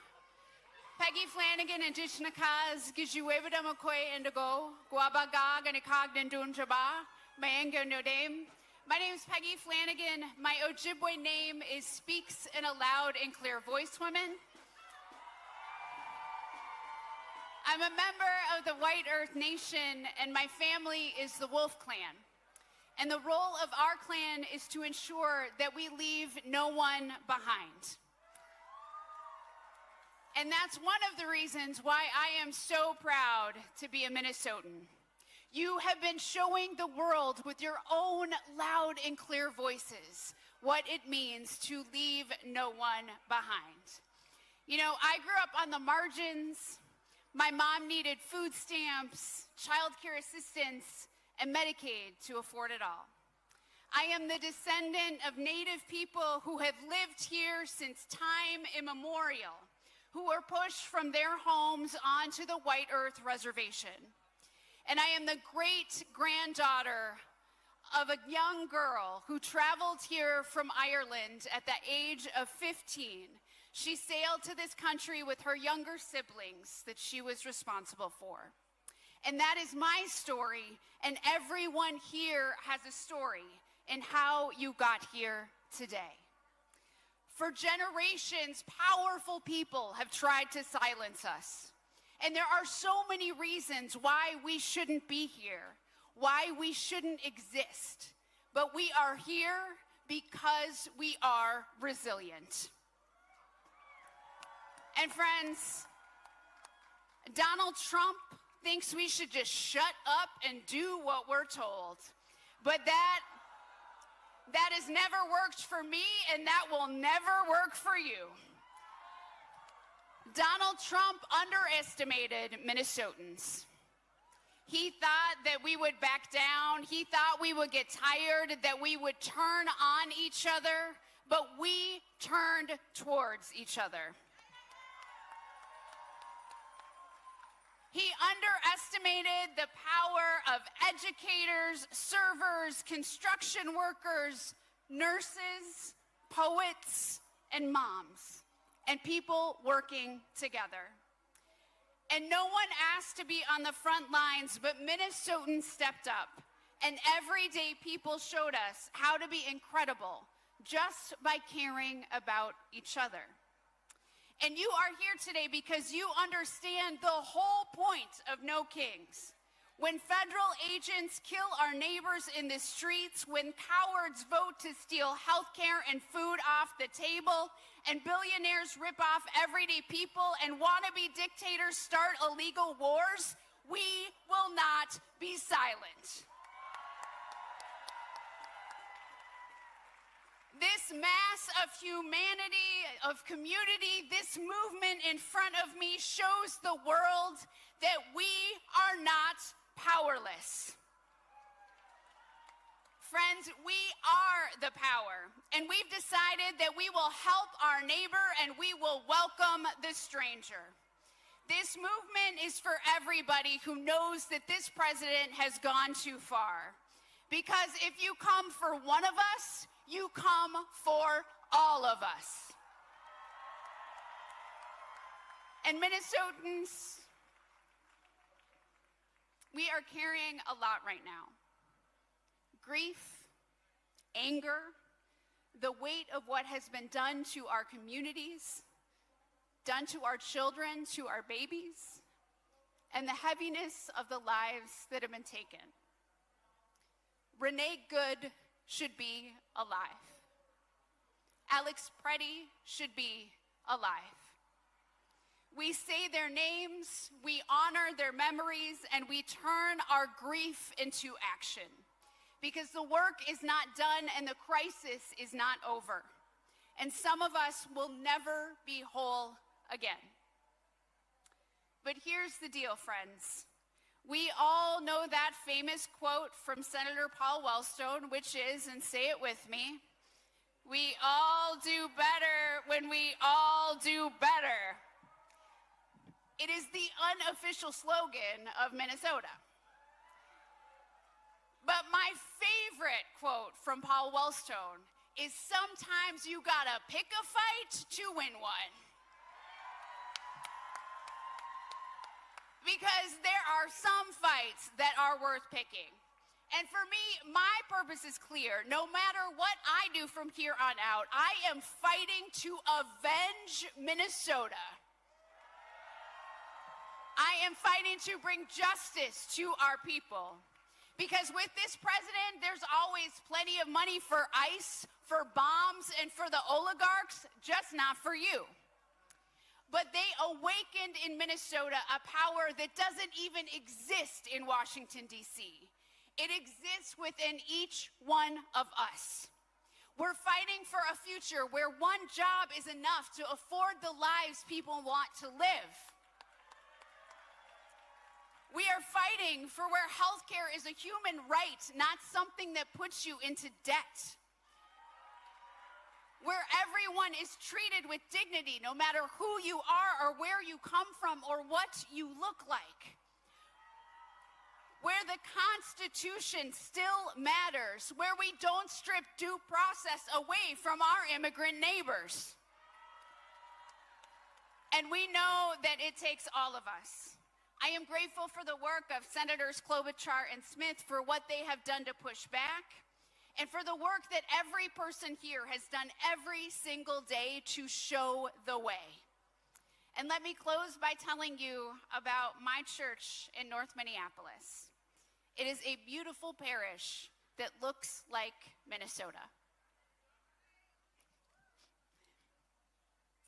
It's been pretty empty these last few months because people have been afraid to leave their homes. They've been afraid to worship. But last Sunday, the pews were full. Kids were laughing and crying and singing even when it wasn't time to sing. It was a wonderful, beautiful noise. It was the song of resilience because we are still here.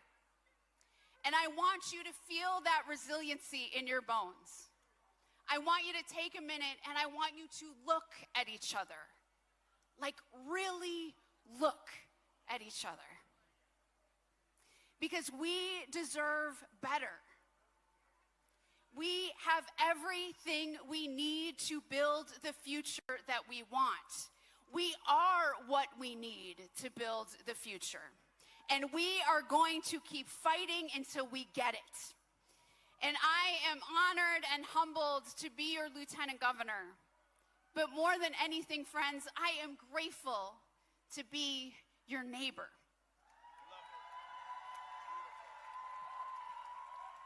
And I love you, Minnesota. I love us. Gitchi Miigwech. Thank you so much. And I'm going to hand it over to my brother, Attorney General Keith Ellison.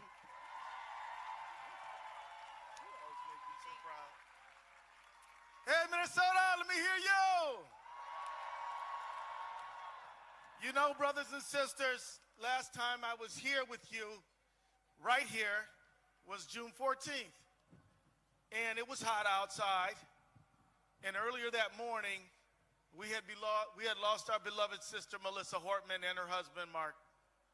And I just want to let you know that that loss has remained with me. I'm sure it's remained with you.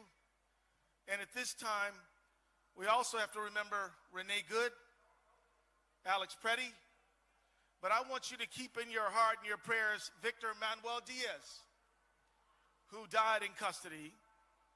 I want you to think about Liam Conejo Ramos. I want you to think about a young man named Julio Sosa Solis, who did not die but was shot. And I want you to think about all of us and the price that we paid in order to kick ISIS ass out of our state. And the lesson is very simple, friends. Freedom ain't free. And some of us have to pay the dearest cost for the sake of freedom. And we don't want them to pay it. We wish they would never have to pay it. But you can only get rid of tyrants, and you can only defeat tyranny if your love of freedom is so great that you will risk what you have to for your neighbors. That is what it is to me, a free society. That's what it means to live free, to be willing to go to the mat, go to the wall for the people you love and care about. But I want you to know, as your Minnesota Attorney General, that justice is not optional. Accountability is coming. And the names of our neighbors and loved ones will never be forgotten. You might have noticed that me and Moriarty had to file a lawsuit last week. We're suing the federal government to make sure they give us the rest of the damn file.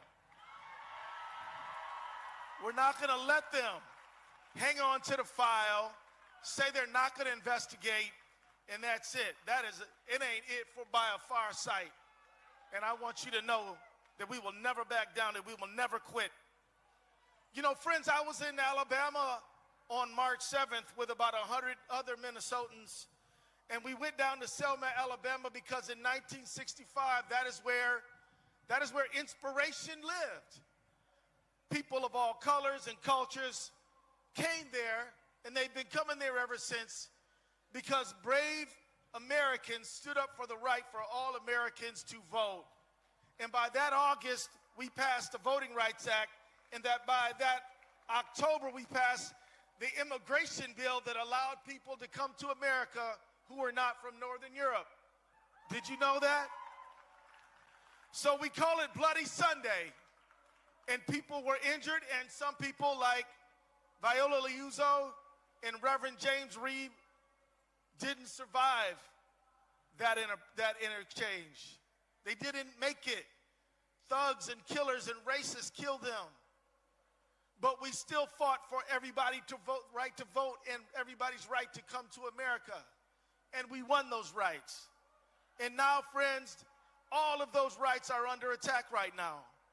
Every right we fought and won is under attack right now. And in Alabama, those people, when I told them I was from Minnesota, I proudly said, I'm from Minnesota. They all applauded. Not for me, but for you. Because in 2026, inspiration lives in Minnesota. If you want to stand up for justice, if you want to be inspired by the noblest and best ideals of all humanity, you got to come to Minnesota. You might have to stop and spend time at the memorial of Alex Preddy on East Street on Nicollet. You might have to go over to Portland to the memorial for our dear beloved sister Renee. But Minnesota, the world looks to you and is inspired by you because of your love and commitment for each other and this country and the principles that hold it up. You are so honored that the JFK Award for Profiles in Courage, well, you won that award. Did you know that? Now, they even nominated you for a Nobel Peace Prize, which is more than I can say for certain people I know. But the fact is that you are an inspiration. You are where people come to get inspired. And I want to just thank all of our out-of-town guests who came. Bernie, you know what I'm saying? Joan Baez, Jane Fonda, all the, Tom Morello, all these amazing labor leaders who've come here. They come here because they know where inspiration lives in 2026, and it lives right here with you. Now, beloved, let me tell you, right now, we got a few more months until there's a national election, and Trump is scared to death. I'm not here to tell you who to vote for. Hell, you know who to vote for. Vote for the people who vote for your family. Vote for people who don't kill your neighbors. Vote for people who don't throw your neighbors in detention. Vote for people who don't raise taxes on you and drive up your prices. Vote for people who don't start foreign wars after they promise not to. You know what to do, but what you got to do is to do it. We've got to have the largest turnout the history this state has ever known. And we're the #1 turnout state in the country already. But we've got to convert this great energy into electoral success. The bottom line is there's a lot of ways to push back on a tyrant. One of them is to sue him. I do it all the time, did it 57 times. Another way is to do street activism, protest, demonstration. Another one is art, but another one is voting. And please don't discount that one. That one will be important. We got In part, we got into this mess because of an election, and we're going to help get ourselves out of it through an election. Now, let me wrap up by saying that we've got to be real clear. It wasn't just the election that got us here. It was a set of decisions made over the course of the last many decades where some leaders in both parties, my friends, did not put the working class people of America first. And we have got to say that we absolutely demand free and fair elections and will stand for them. We got to demand leaders who will stand up for our democracy. We got to demand to keep dark money out of these elections. We have got to demand that these giant companies that love to merge with each other also they can screw us out of our money get stopped. We got to stop this merger mania. We have got to demand a free and a fair economy. We've got to get collective bargaining going again. We've got to raise the minimum wage. We got to have universal single-payer health care for all, because it won't do just to get rid of one bad guy and then 4 years later get another one, because we haven't done what we needed to do to solidify shared prosperity in America. So, beloved, let me just say as I wrap up, on behalf of me and my dear sister, Peggy Flanagan, love this lady. She is the best. Give it up for Peggy, y'all. I want us to think about a new birth of freedom for this country. I want us to look past Trump and into the society that we dream about, where we have prosperity, peace for all in this time. God bless everybody.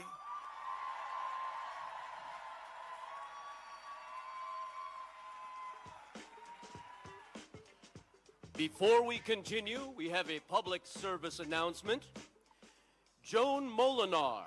If you are looking for Maureen Corlath, she is at the Lost and Found area located on Martin Luther King Boulevard. That is the street to the left of the stage as you face the Capitol. Again, Joan Molinar. If you are looking for Maureen Corlath, she is located at the Lost and Found area.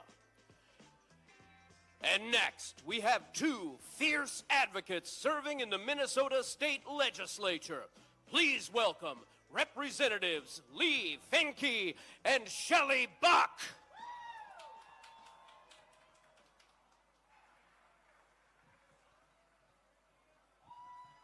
Hello, sorry that took a while.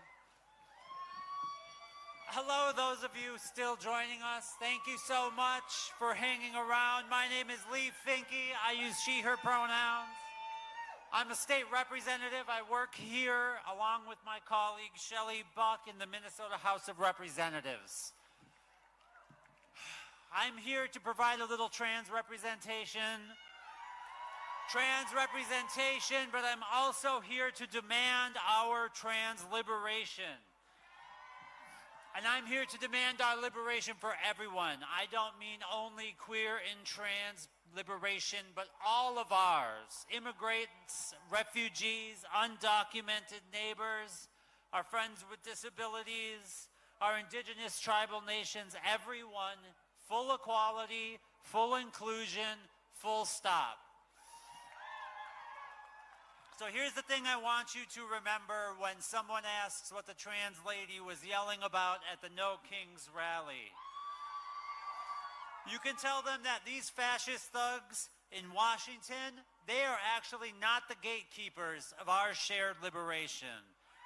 The violent, hateful ideologies of these men, it will end. Men like this come and men like this go. Minnesota beat back the fascist ICE invasion, and the rest of the nation will too. When Trump and his cronies are long gone, queer and trans and immigrant and disabled folks will still be here. We will still be here fighting for our shared liberation, and we will need you at that time to continue to fight for all of this. This won't be the end for us. This won't be the end for any of us. But we are in the hot fire right now. All of our vulnerable communities need you, and you know why. The forces of oppression are obvious, conspicuous. It is like the apocalypse. You know who the bad guys are, and you know who the good guys are. But we know these fascists are bound to lose. And when they are gone in the dustbins of history, your trans, two-spirit, non-binary, queer, immigrant neighbors, we will still be here fighting for our lives. And we will need you to be in the streets then, too. It is not just now, it is not just Trump, it is what comes after. We still will need you to fight for our lives. Liberation now, justice for Renee, justice for Alex, justice for all of the families affected by this government. Stay safe, keep fighting. Thank you. A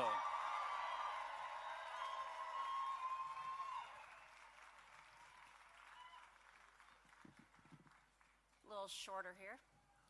Hamadako Yepi, Shante Washtea Nape Chu Japi, Shelly Bakamaki Apie, Damakota, De Dakota Makoche. Hello, my relatives. I greet you with a good heart and handshake. My name is Shelly Buck. I am Dakota, and this is Dakota Homeland. Dakota people are some of the first stewards of this place we call Minnesota Makoche, or Minnesota. For us, it is more than a home.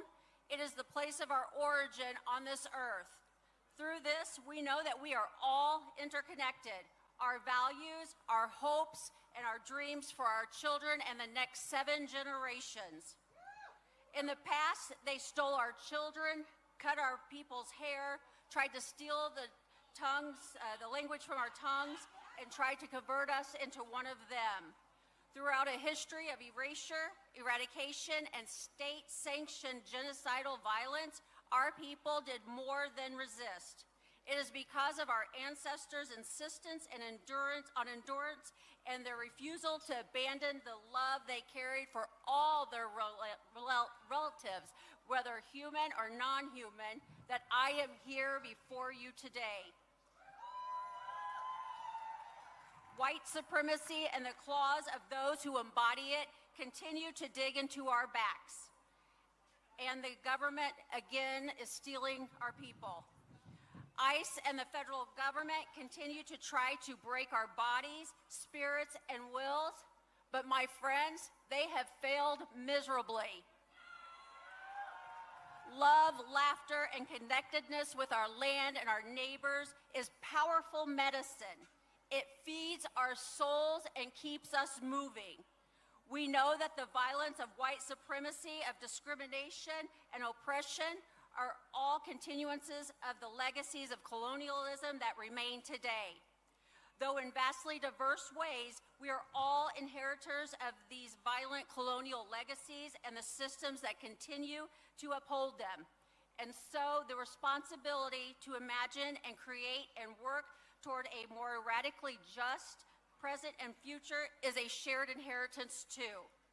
Pedamaya Yepi, thank you to all of you for being engaged in this work of justice and liberation, for all that you have done and continue to do to help ensure the legacies we hand down can guide us toward a future to be proud of. Mitakoye Owasim Pedamaya Yepi, thank you all my relatives.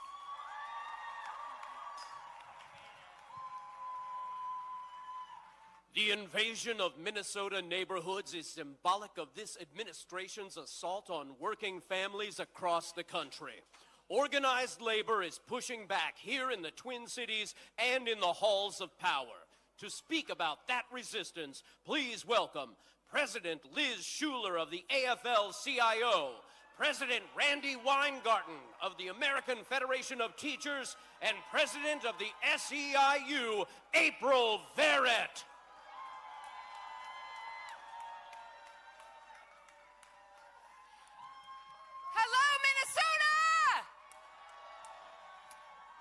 Shuler, President of the AFL-CIO, America's labor unions. we have worker power out there today? That's what I thought. I'm so proud to stand up here alongside my union sisters, Randy and April, bringing the voices of 15 million workers across 65 unions and every worker in this country. That's right. Over and over this past year, we've seen this administration try to divide us as working people. Whether or not we were born here, whether we were blue collar, white collar, gay, straight, trans, black, white, Latino, they try to divide us because they could not be more afraid. They could not be more afraid of what happens when we stop looking to the left and to the right and we start looking at them. When 3 rich people have more money than half the rest of us in this country, does that work for working people? Hell no. When CEOs are making $90 million a year while their workers can't afford groceries, does that work for working people? Hell no. When everything in this country is so damn expensive, and Trump's answer is to cut the taxes of his billionaire friends? Is that a country that works for working people? Hell no. No Kings is about standing up to the guy in the White House. But no Kings also means tearing down an economy, buying for billionaires, and instead building it up for working people. More money in our pockets, because no one in the richest country on earth should struggle to get by. More time off to spend with our friends, family, kids, and loved ones. Equal pay for Black and Latina women who are still making 58 cents on the dollar. Because opportunity in this country should not depend on the color of your skin. And you know where it all starts. It starts with a good union job for every worker in this country. Because we all know it's better in a union. I look around and we honor those we have lost in the detention centers and in the streets. Our brothers, sisters, and siblings, they have been taken from us because they had the courage to stand up. And I want to name and honor our union brother, Alex Preddy, who stood up for democracy and his community in the streets and fought for democracy with his AFGE brothers and sisters and siblings in the workplace as a trade unionist. Every single thing we've won in this country happened because we fought for it. It happened because of days like today. This is the power. We have the power. Do we have the power? We have the power. And now I'm so honored to introduce my union sister, president of the AFT, Randy Weingarten. Woo!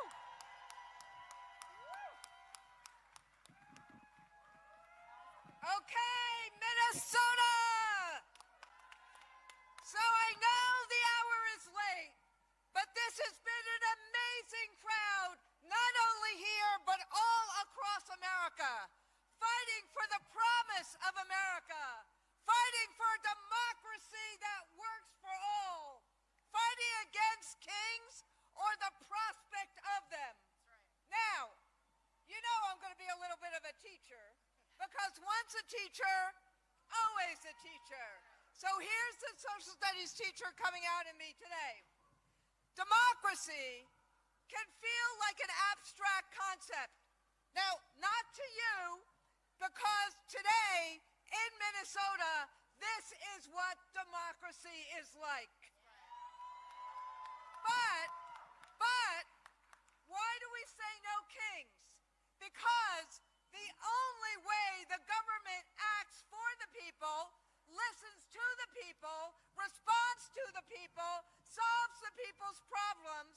is if it is a government of the people, by the people, and for the people.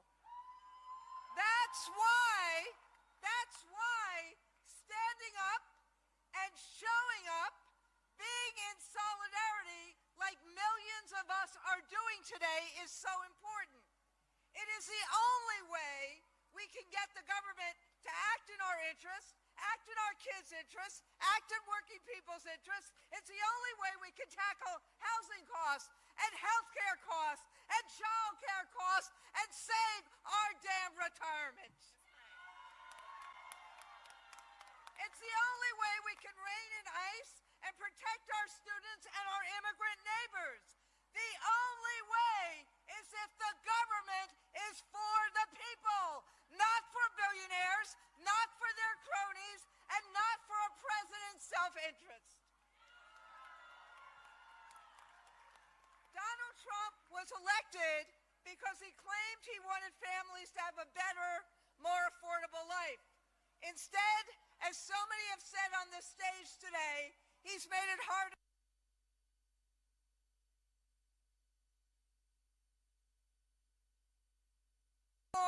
that is costing $1 billion a day. He tripled ICE's budget, but he couldn't find enough money to extend the ACA tax credits, so how many people across America are losing health care or paying through the nose for it? He couldn't fund Medicaid, so now rural hospitals are closing. He golfed at Mar-a-Lago while people were losing SNAP, and he's attacked universities and public schools that 90% of kids in America go to, and doing all of this while Melania is trying to replace teachers with robots. And he chose to take on Minnesota. But Minnesota, through this brutal winter, you showed the way. Compassion for our neighbors, courage in the face of brutality, and solidarity, because we are braver and stronger when we are together. And let me say one more thing here. Solidarity also means taking on target. As my union did this week, this means this: America's educators will shop elsewhere, not Target, for back to school, because Target refuses to stand up to ICE. Donald Trump may pretend that he's not listening, but he can't ignore the millions in the streets today at more events than there are counties in America. We are a movement of many faiths and races, a movement across geography and demography. And Americans don't agree on everything, but we agree that we, the people, have to have the ultimate say, not the president, and sure as hell not a wannabe king. So as we are closing up today, let me ask you this: are you sick and tired of the lies? Yeah. Are you angry about gas prices? Yeah. Do you want a voice? Yeah. Then no kings today and freedom tomorrow. No kings today, change the country tomorrow. No kings today, then we vote in November. We vote for a country that listens to its people, a country that acts for its people, a country that acts in hope and not fear. We vote for opportunity for all, not self-interest for some. That's what we mean when we say no kings, no crowns, no thrones. And let me introduce April Verrett from the SEIU.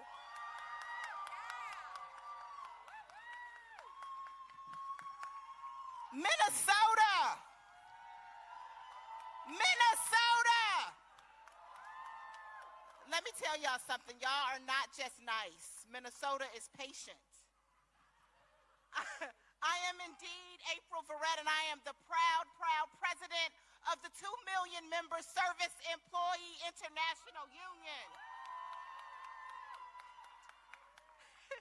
And I made it my mission to be here today because I got to tell you all, this is my new crush. And I'm crushing hard on Minnesota. Minnesota, y'all got me all in my feelings because you don't just not back down.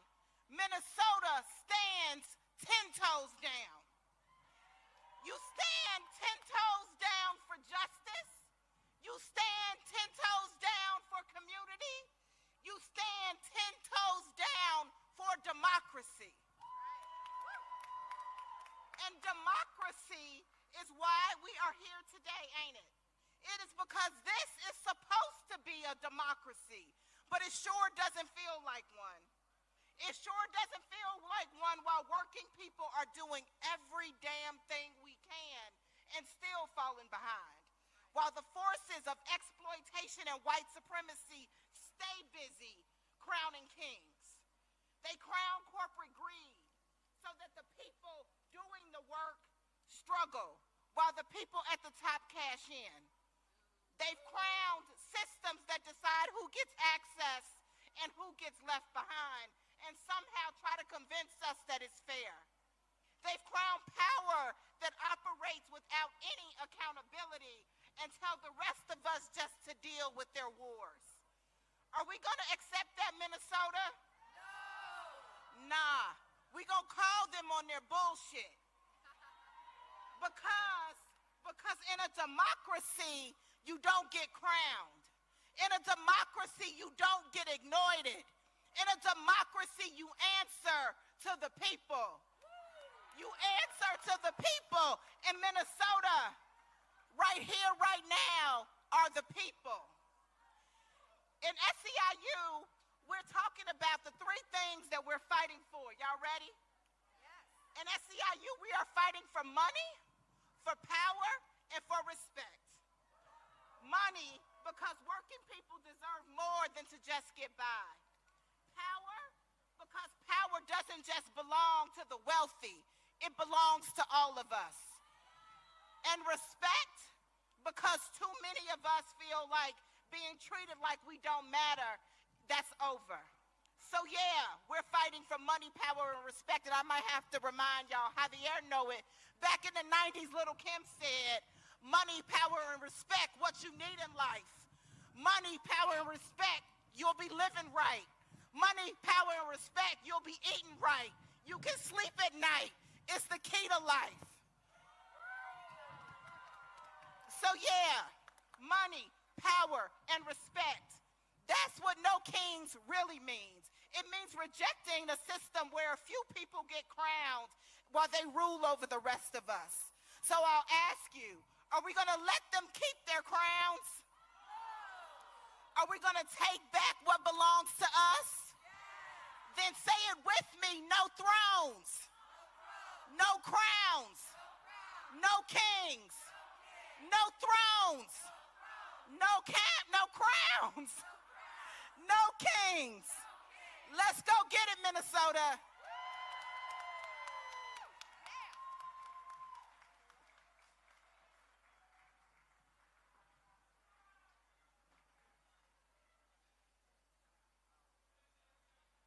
As you leave the event today, please make sure to stay on sidewalks and follow traffic laws, because roads will no longer be closed to traffic and marshals will not be escorting you back to the March kickoff sites. For those of you who need to board buses after the program, all buses will be parked in